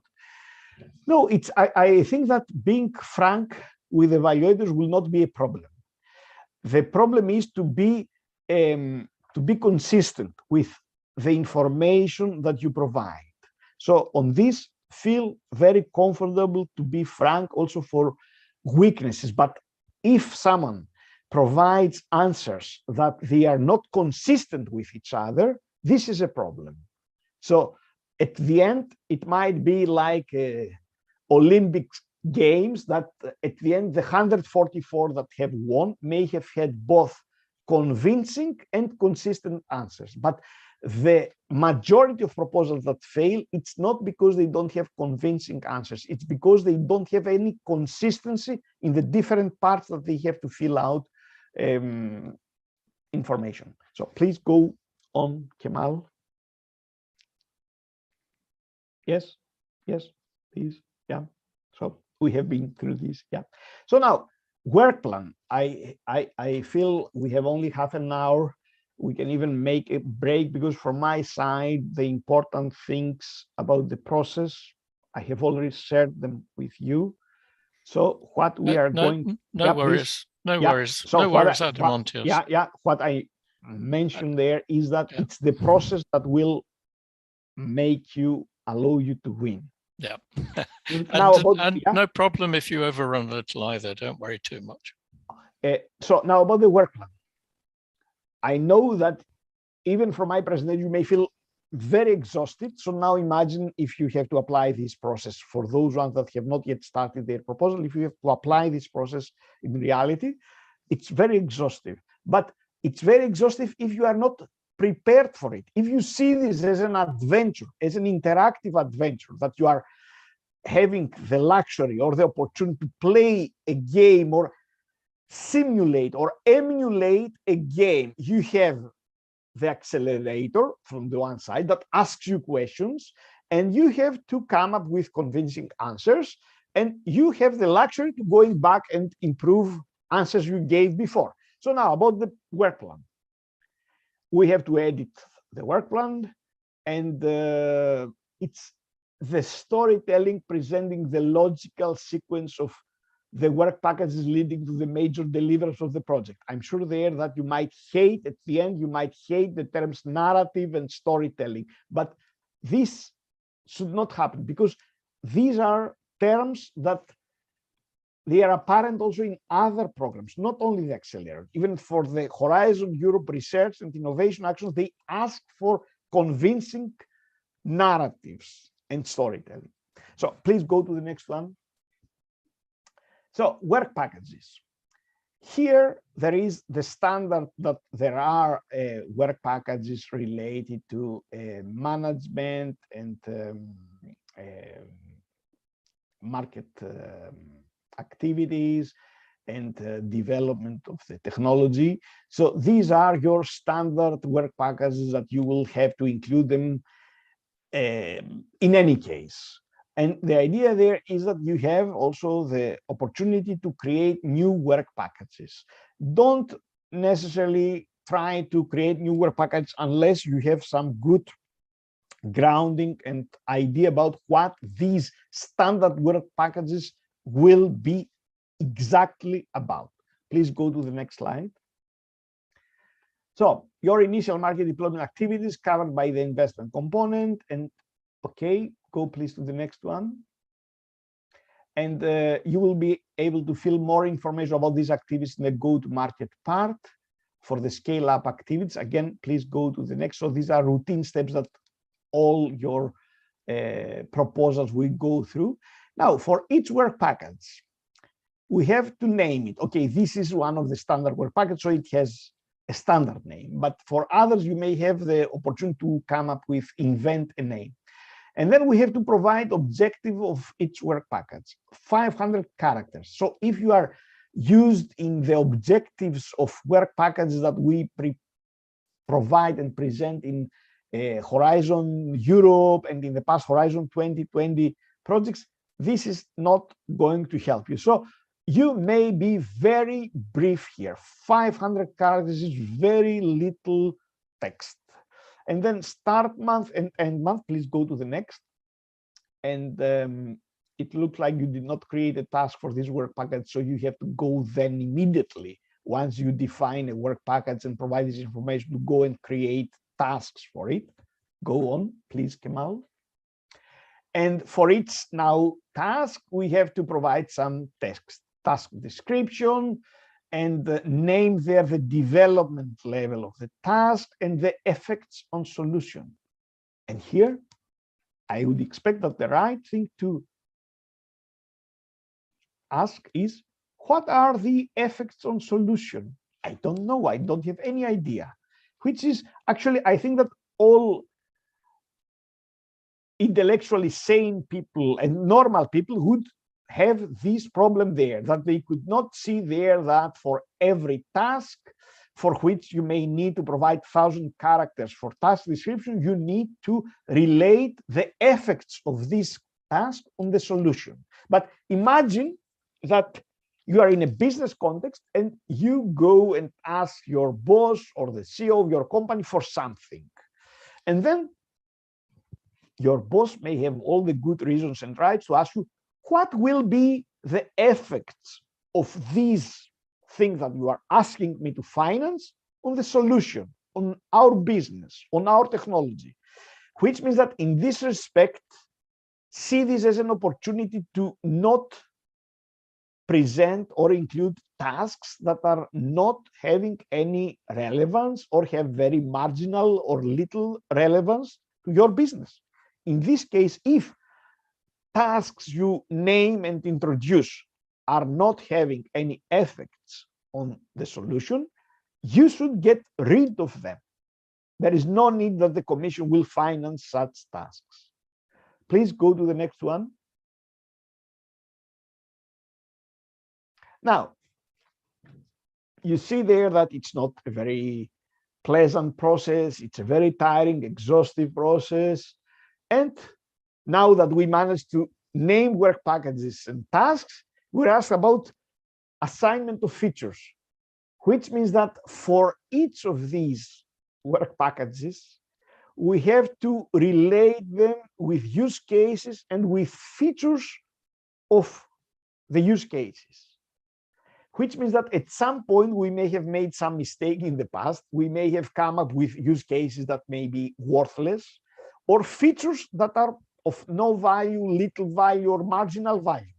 And this is something that will now become apparent at the stage that we define the work packages and we relate work packages with use cases and features. So you see, these aspects about a police interrogation or Spanish Inquisition, or I don't know what other type of analogies one might make, it's very inherent to the accelerator proposals and the questions you have to be asked. And this is why I said that you will need this back and forth, which means that at this point here, it might be the normal point to say that, okay, let's make a break and let's reconsider what we presented before as our use cases and features.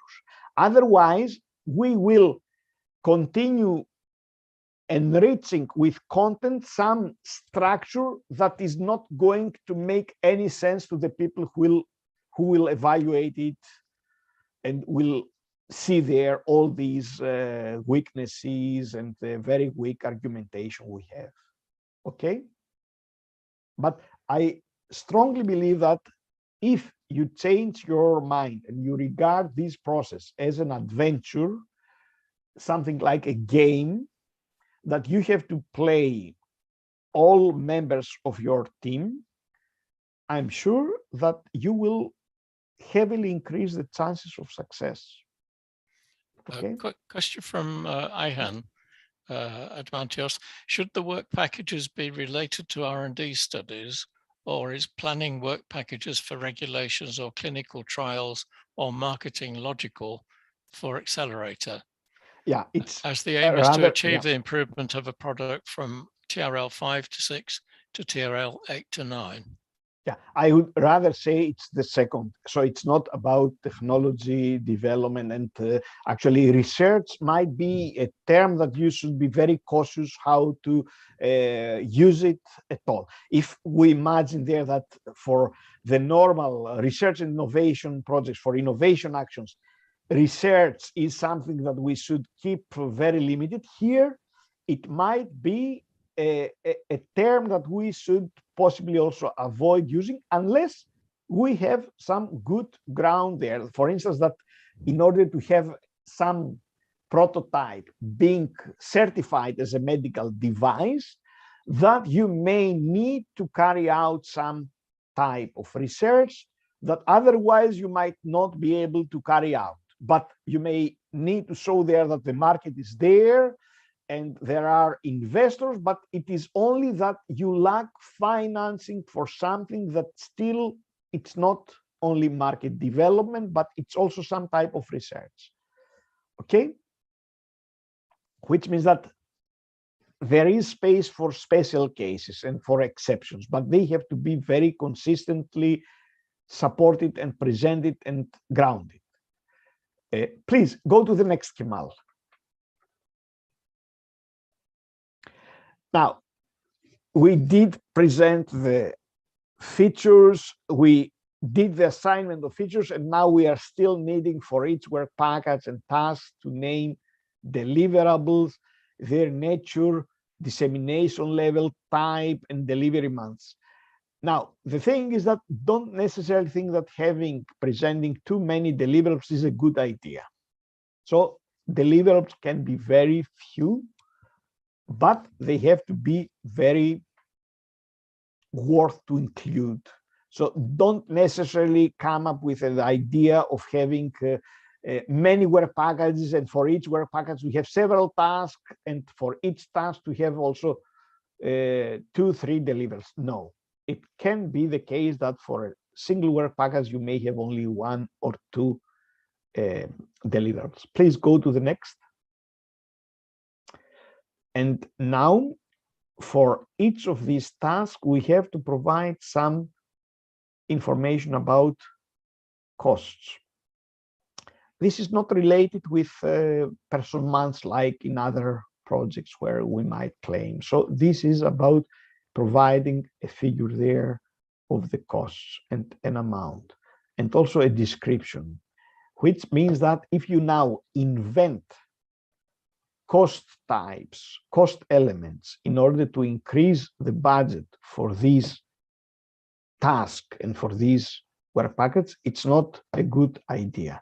Imagine that it's not an academic that might receive this, but it's business people. But even for academics, they are very well trained in frugal ways of managing resources, financial resources, which means that here you should provide very realistic information about amounts of funding you need for these tasks.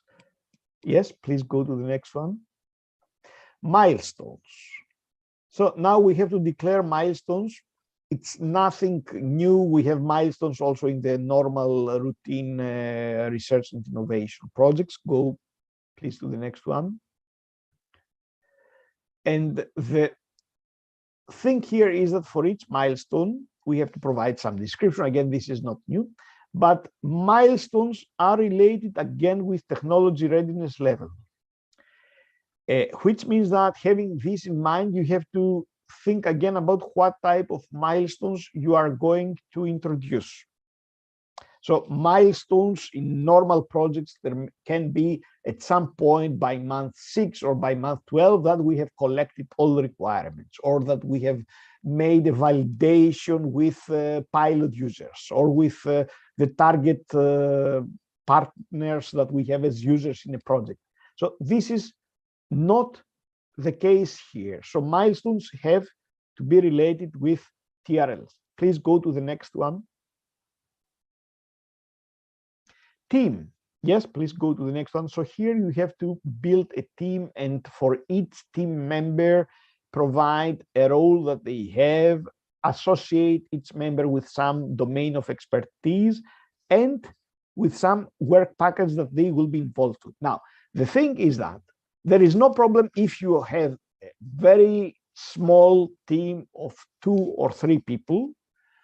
There is no need also that you say anything that is not true, which means that there at the bottom of this screen, you see there that one can declare if the team members are also a shareholder, which means that though there may be only 2 or 1 person who may be the shareholders, you can have a big team of 5 or 10 or 20 people. Okay, 20 might be too much, but teams of 5 to 10 or 12 people is a very normal setting.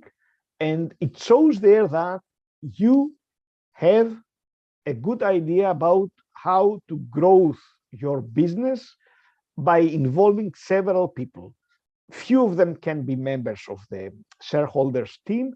The rest will be people that you might employ in the beginning of the funding period or in some later stage. The important thing is to show there that you have this holistic understanding of the business and also have addressed all the relevant roles and relate them to the work packages that your application is about to introduce. Please go to the next. What is the company's and or founder's track record? So here one could provide lengthy documents, paragraphs, several pages, but they ask for 1,000 characters only. This is not trivial at all. Sometimes it might be easier to provide a lengthy document. Here you have only 1,000 characters. What is the company's or the founder's track record?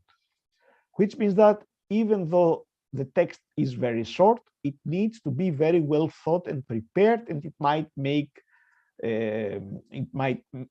need to take several people's time to test it, to correct it, to improve it. Please go to the next. Highlight relevant achievements and experience of your staff members. So you see again, there is this element there that we cannot claim experience and achievements of staff members or team members that may not be related with the company's or founder's track record. Or this can be the case, but we have to show that there is some complementarity, which means that it's not about just simply providing some text there and not caring whether it is coherent or consistent with what we were asked before or what we will ask in the next. Please go next slide, Kemal. What is your ability to scale up? Okay, scale up may be a term that no one has thought about, but there may be the case that you have an excellent team, but you have no ability to scale up. I will now use this as an opportunity to flatter. Actually, I will not make any compliment or flattery to the team there that is supporting me with the slides, the entire team there. So Kemal, Celine, Selale, and Uygar, and all the people. But with this team, we might run events like the ones that Turkey in Horizon 2020 is organizing. But I'm sure there that the same team could scale up to run 10 times or 100 times bigger events or more frequent events, because the know-how is there, which means that the ability to scale up might be that we might need to hire new people and to show there that there is some know-how and some processes so that the core team that I praised before will pass their know-how and transfer it to the new members. But this is not a trivial thing to exist in companies. Sometimes scale up is a problem. And here you have to find some convincing arguments. So you may need to say there that there will be some training, but is training part of your work packages and deliverables and tasks? No. So then you have to go back and introduce training and capacities building for scale up. Okay, so you see there, this back and forth, it's ubiquitous, it's all over the application, but also it improves vastly the quality of the proposal. So for me, this is the right point where you will go and introduce an extra task or an extra work package. Please go to the next Kemal. Technical business experience of the team, including management capacity to lead the growing team. Again, this is not trivial at all, but it has to be there, which means that if in your team you have not taken care about this, it's good if you try to see there whom you know that you can invite to include their name in the team, with their profile, with their past achievements and record of achievements, and show there that you care and you satisfy this condition by people you already have in the team. Please go to the next one. To which extent does your team fit in your project? So here it is very normal again that someone might say, okay, I don't know, I have no visibility about what I'm asked and what I should answer. But this is the case there, that at some point people will start only filling out text and not caring about the quality of the arguments they provide. And it is at that point that you get you get centrifugate to one of these 4,826 or how many they were failed applications. And it's at that point that people will give you a no-go for some of the aspects. So to which extent does your team fit in your project? 1,000 characters. You cannot simply say our team fits very well or optimally in the project. You have to also provide some convincing text. Now, the load to the team will be very high. Even if you have a 12-people team, to cope with this application, it's very intensive. So my advice is build. So the inner circle will be the 2, 5, 10 people who will build the team and write the proposal. But apart from this inner circle, build a more loose circle around this inner circle. So something like an external circle with people that might help you. So one of you may have some good friend or a relative who works in the PR, HR department of a company, and ask them. We are asked this question: can you take care to provide us with some good arguments? And in that case, they don't need to be asked only about providing some argument about to which extent does your team fit in your project, but also for other aspects, even about ability to scale up. So in that case, people that are already working in big companies, they may have expertise, though they may again face the same problems, but you can try and find, so the answers you provide, they don't need to be yours. You can copy them from others or you can steal them from others, but they have to be convincing. And for coming up with the good answers, you can build them on your own, or you can ask others for help from within your team or from anyone else out there. You can even send emails to me and Philip and Odysseus and anyone else and asking us for help. So asking for help, it's free. Please go to the next slide.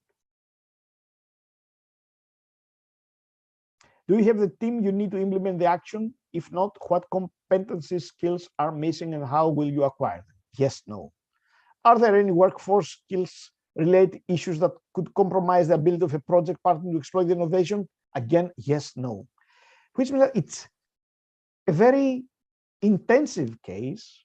And one has to provide convincing answers. If you fail to do this, and I'm sure there are even from the 144 proposals that may have passed the phase, many of them may fail because they will not be able to convince during the presentations and the interviews. And how do you plan to ensure gender balance among the members? So there, it's good if you have teams that are not only composed of male, but have also good representation of women. And I remember in September at the event, we had some teams which were actually led by women, and their men were underrepresented. Please go to the next. Key and other partners. So here I think that it might be a good idea to leave some space for questions and discussion, and then it will be Odysseus who will take over. But very briefly here, we talked about the intrinsics of the company, the value chain, the unique sales propositions, the many aspects. Now we have to also build a picture of the ecosystem, be it a B2B or a B2C or a B2B2C. So we have to provide information about suppliers, SMEs that we will going to work together. So please go on, Kemal. And here we have, please. So you see, it also mentions there, this is what you declared in your value chain. If you remember, value chain was the first question. Now it's many screens that we have gone through, and there come questions related to what we stated here about value chain, about our consumer clients, regulation bodies, or customers. And now we have to provide comments about them and what are their interests, to what extent they are already committed and incentivized, which means that it might be the case that you have identified value chain partners that they may not have any idea or any clue about your plans. And but this would not be a good idea to write there that we don't know whether they are already committed and whether they are incentivized. Please go to the next one. And we have also to show there that we have a plan about how we will engage them.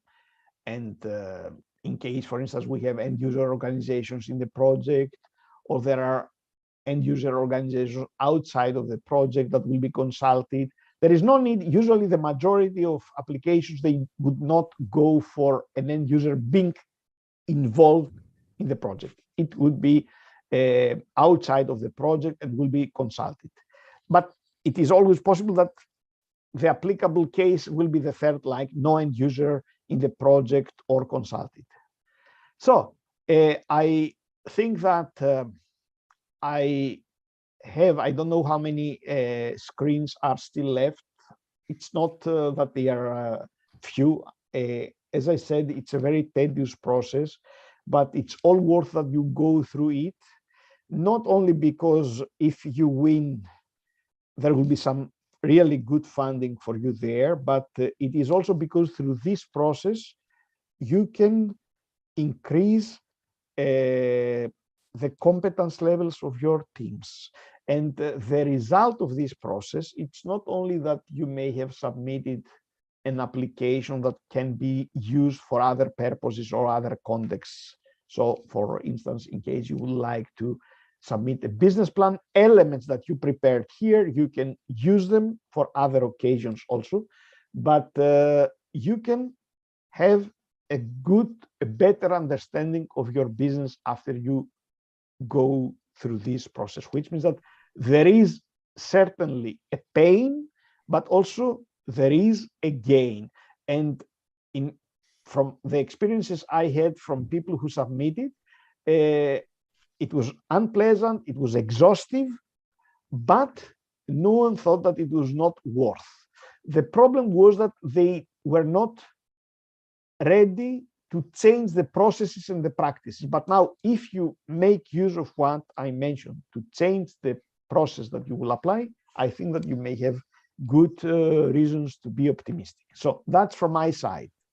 I'm very conscious that you've given an excellent description there, Adamantios, and in fact we have no questions arising, so obviously it's exhaustive, but being so, we're desperately running out of time. So if other speakers could, well, Odysseus and Adamantios could try and contain it a little, and then we won't overrun too badly. But thank you very much for that. It's very interesting. And in the slides, there is my email, and you can ask me anytime for any type of information. I will be very happy to provide you any information. So, Philip, Odysseus, many thanks. And many thanks for allowing Philip to violate and have no break there. Okay. So thank you. Over to you. I'm just looking. Sorry, just two questions have just come up. So, if you're looking for blended support, what should be the balance of elements in our application in terms of the plans before investment and after investment? That would take a whole day, I think, to answer. But any comment on that one? looking for blended support, what should be the balance of elements in our application in terms of the plans before investment and after investment? Well, I guess it's the 70-30 thing, isn't it? 70% of the funding is on the pre-investment. So that, you know, that you have to win that first before you stand a chance of the other one, really. But please comment. Yeah, Yes, Odysseus, perhaps it might be better if you comment there. Yeah. And I think that when you ask for blended support, that means that you're willing to give equity. So I think that you should present that you're going to use the first funds, so the grant, in order to finalize your development and bring your product or your solution to a level that it's fully commercial. And then you're going to use the rest of the funds to scale up and grow. So it more has to do with what your plan is rather than a certain percentage. So I guess it is more according to your business plan and investment plan. So the grant cannot be higher than 2.5 million. The blended finance can be up to 15. So when you are working on your investment plan, when you're working on your business plan, you need to consider these numbers.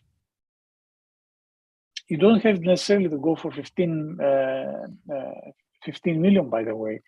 A lot has to do with the valuation of your company. So maybe before you ask for blended finance, you should go and try and create evaluation of your company with some consultant that knows how to do it for you, or some experts that know how to do it for you. Otherwise, it's just a guesstimation. It's difficult to generalize on these things, isn't it? But, yes. Yeah. Thank you for that. Over to you. Okay, I'll given that we have some limited time, I'll start my presentations and then we can answer the rest of the questions later on. So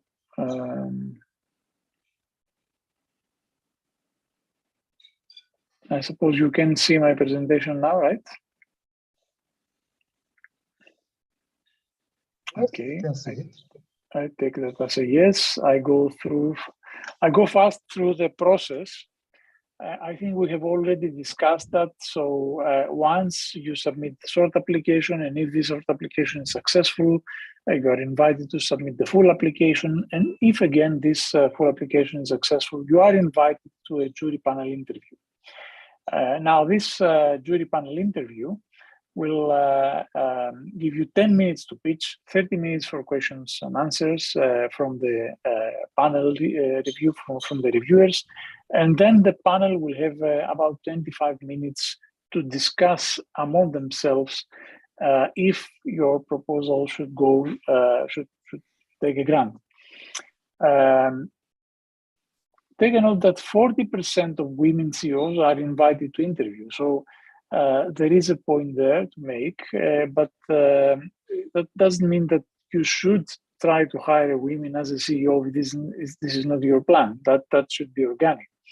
And in 2 to 3 weeks, you get the result. Now, if you are successful, then you go, of course, to the grant. So you are invited to grant, and you work with your project officer to arrange that, and, to negotiate the grant agreement. And if you have gone for blended finance, then you have a long way in front of you in terms of due diligence, compliance checks, negotiations with co-investors, and everything that this involves. Again, I will not go through this cycle of what happens when you fail and how many times you can resubmit, but this is a nice diagram, and you can take a look at that. So what is expected from you in the jury panel? 8 to 9 weeks after cutoff, you will get a message, and you will get an invitation 2 weeks prior to this panel review.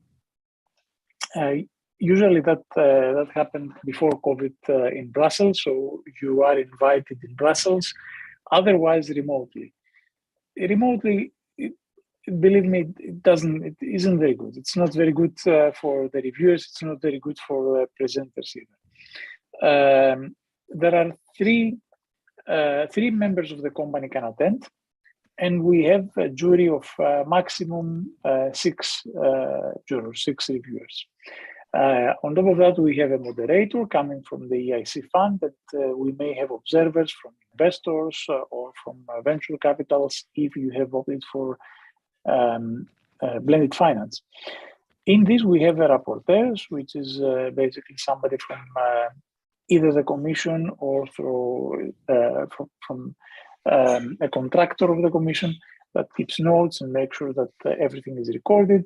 And then we have a virtual secretariat or a secretariat for in Brussels that takes care of the logistical issues. The quality controller, you don't get to meet them. Even the reviewers do not get to meet them. It's one step after the review. So 10 minutes for pitch, 30 minutes for Q&A, 25 minutes for deliberations. The jury panel members, who does what? As I said, we have 6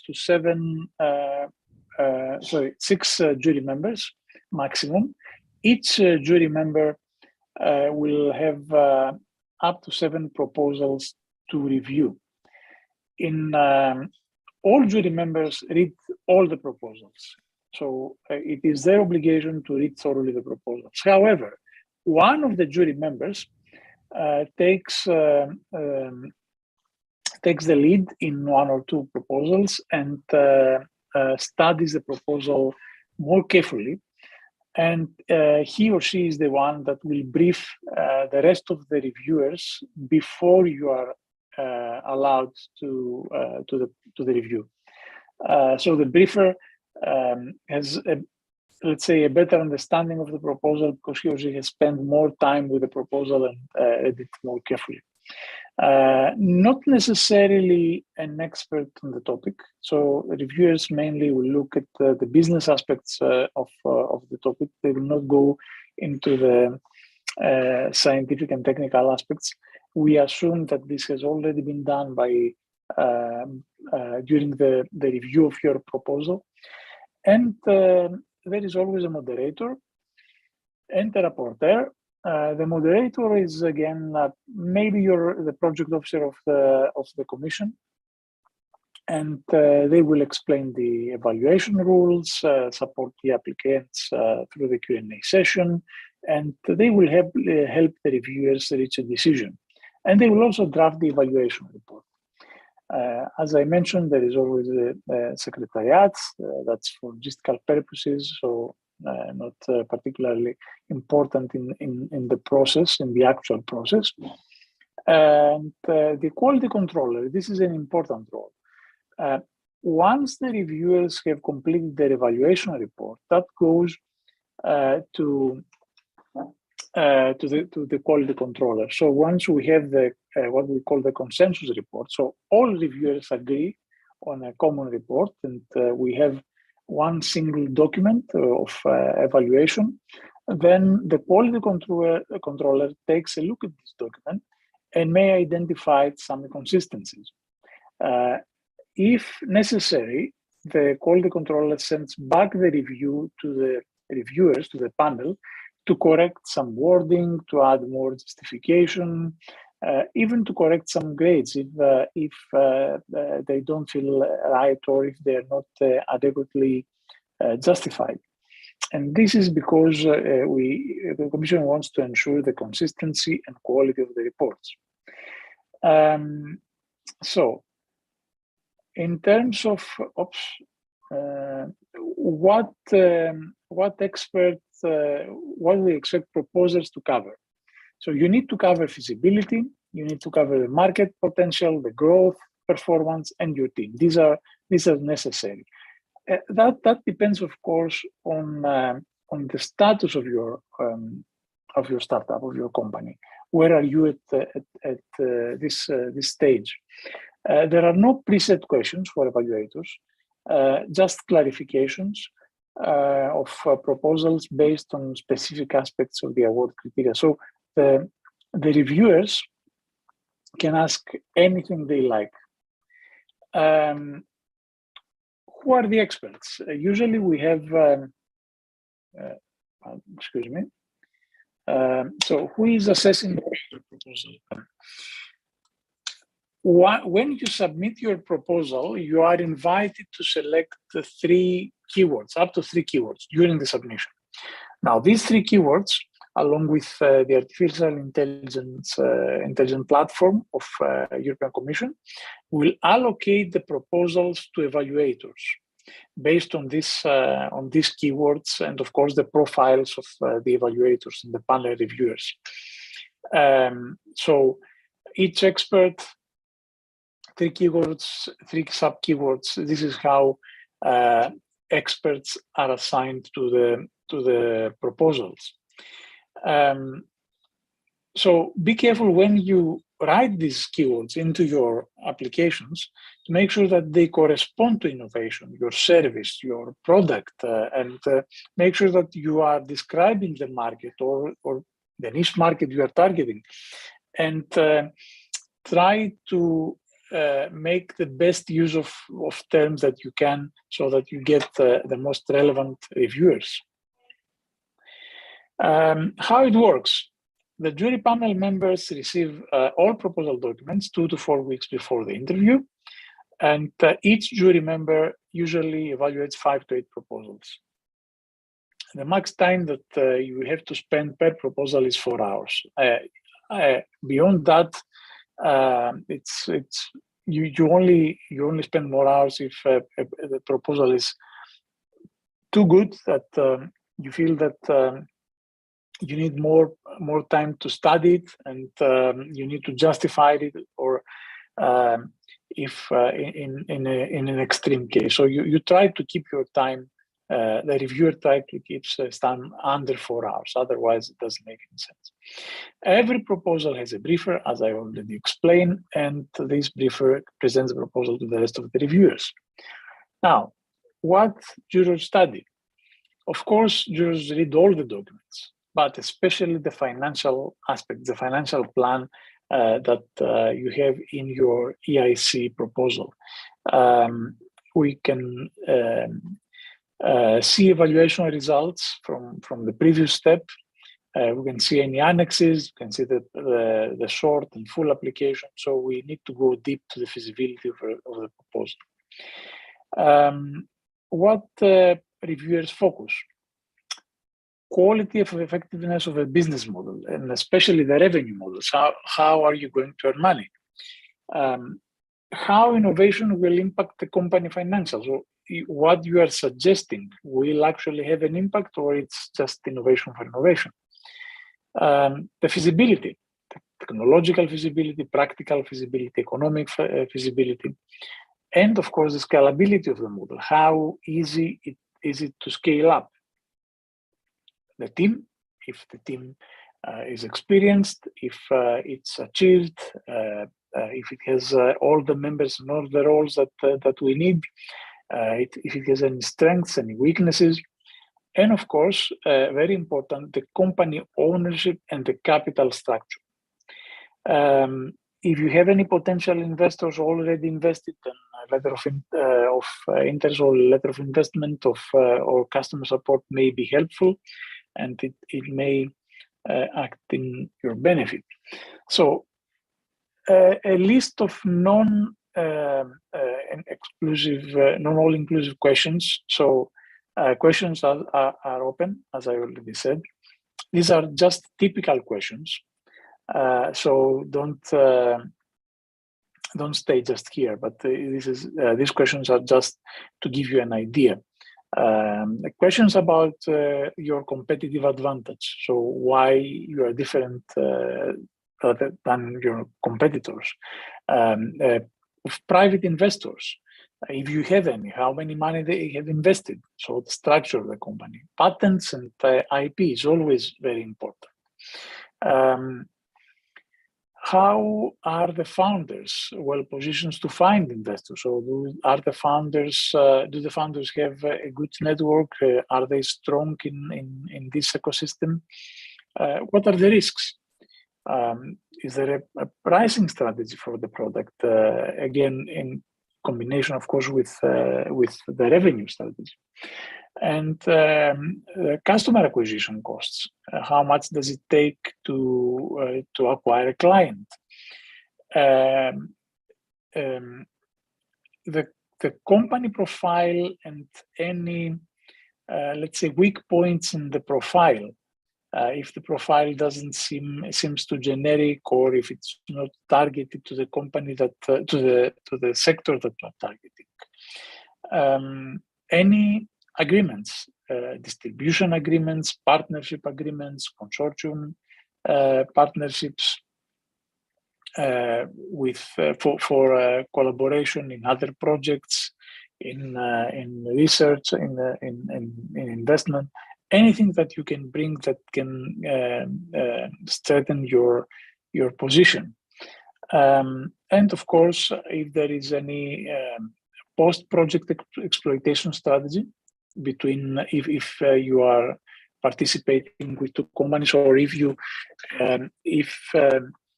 are working with a subcontractor, or if you have a strategic partnership, then of course exploitation strategy is important. And valuation, if you have valuation, how did you come up to that? What answers do reviewers appreciate? First of all, truthful. Don't try to sweeten it up. And be short and to the point. Be precise. Give numbers if you have. As many details as appropriate. Not too many that will puzzle the reviewers. Try to be direct. Try to be well prepared. Between all the members of the team, have a good distribution of roles. Make sure that everyone knows when to speak and what questions to answer, and of course, make sure that all the representatives of the companies have a very good level of English and are relaxed and confident. What can you do to be prepared? Study and rehearse your pitch with your partners and advisors. Study again and again and rehearse it again and again. The more you rehearse it, the less nervous you will be.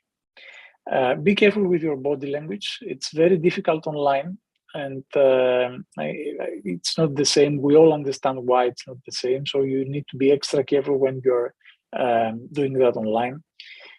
Make sure, again, that your roles and responsibilities in your team are clear. Challenge your assumptions again and again. That means that go at the beginning and make sure that your assumptions stand and they can be well justified. Make a list of possible questions that may arise and work on your answers. Measure your time, make sure you don't exceed the limits. And of course, in online interviews, experts may have their cameras turned on. This is even more difficult because you will not be able to see their faces. So you need to try to understand their attitude by their voice. So this is almost impossible. And that's all for this part, for how to behave and what to be careful in a jury panel review. I see questions. Are all applications invited to panel interview? If not, what is the percentage of elimination before and after panel interviews? No, not all applications are invited. I don't remember the percentage of invited. I think about one third of the companies are invited. Now, if you are invited, chances are 50-50, I think, about that, but I'm not sure about this stats. What do you say, Philip? I think you're right there. I think it's about a third, and then definitely 50% are invited, and then I think 50% of those get funded. So a quarter of those who are invited get funded.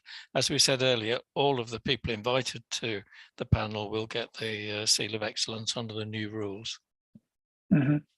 But it's not a matter of percentage, it's a matter of having the best ideas, as we said earlier. Yes. We've been dealing with questions as we've gone along. I think we've had around almost 60 questions that we've dealt with, quite straightforward ones, administrative ones, but I think the content has been really useful. Several people have said so that's good. So where do we go from here? I don't have any other presentation if this is what you're asking. I was hoping for another hour. No, that's fine. I think it's very difficult to get over so much in what is a short time. This normally takes about a day with breaks in between. So apologies that we missed out on the break. I've already had to promise one lady a coffee because we missed out on the break. But it's difficult to get over. Two things. It seems very complicated, but in actual fact, we have a customer who is telling us everything they want from the product, and that's a very rare thing. So what seems like complication is actually description, and you should try and follow what the customer wants always, of course. So and the other thing I tend to say to people is just sit the other side of the desk. You have a pot of money, there's a queue of people outside the door wanting it. These are questions you would ask before you actually handed over the cash. So most of them are common sense. As somebody said to me the other day, unfortunately, sense isn't very common, but they are common sense questions. And it's not as onerous as it looks. And, they're desperate to get these good innovations through. They're not there to stop you getting funding. They're there to help you getting funding, which I think is very important. So any final comments before Kemal closes? Nope. No, I don't have anything. That's fine. Okay, then. So for me, thank you for joining us today. I hope you found it interesting. We're here to be asked questions at any time. We have a helpline, so please feel free to do so. And a big thank you to Odysseus and Diamantios for their time today. As I said, people have found it very useful, so thank you. I'd like to hand over to Kemal now to close the session. Kemal? Thank you, Philippe. With pleasure. Ben de öncelikle TÜBİTAK'tan bugün bizlerle olan ve etkinliği düzenleyen Tarık Beylere çok teşekkür etmek istiyorum. Yine bugün bizlerle olmasa da Merve Hanımlara da yine KOBİ etkinliklerinde beraber çalıştığımız bizlere sağladıkları destek için çok teşekkür etmek istiyorum bu vesileyle. Yine İngiltere'den Philip Solzun'a ve Yunanistan'dan Odysseus Spiroğlu'na da çok teşekkür etmek isterim. Ayrıca yine proje ekibinden bugün arka planda bizlerle çalışan Sayın Hanım ve Şelale Hanımlara da yine teşekkürlü bir borç biliyorum. Diamantis'e de yine her zamanki etkinlik koordinatörümüz olarak katkılarından dolayı yine proje ekibi adına teşekkür etmek istiyorum. Bütün sunumlar etkinlikte gerçekleşen proje web sitemizin ilgili sayfasına yüklenecektir. Bunun linkini sizlerle e-posta yoluyla paylaşıyor olacağız. Yine SurveyMonkey aracılığıyla sizlere gelecek olan etkinlik değerlendirme formunu, ki yaklaşık 2 dakikanızı alacaktır, doldurabilirseniz çok seviniriz. Bütün etkinliklerimizden haberdar olmak için ilgili bağlantıları takip etmenizi önermekteyiz. Bir başka etkinliğimizde görüşmek dileğiyle sizlere iyi akşamlar ve sabrınız için teşekkür etmek istiyorum. Very remiss of me. I didn't thank Tariq for joining us and thank the backup team for organizing it. So thanks to everybody. Bye. Thank you, I thank you for this excellent event. Thanks, Tariq. Thank you all. Take care.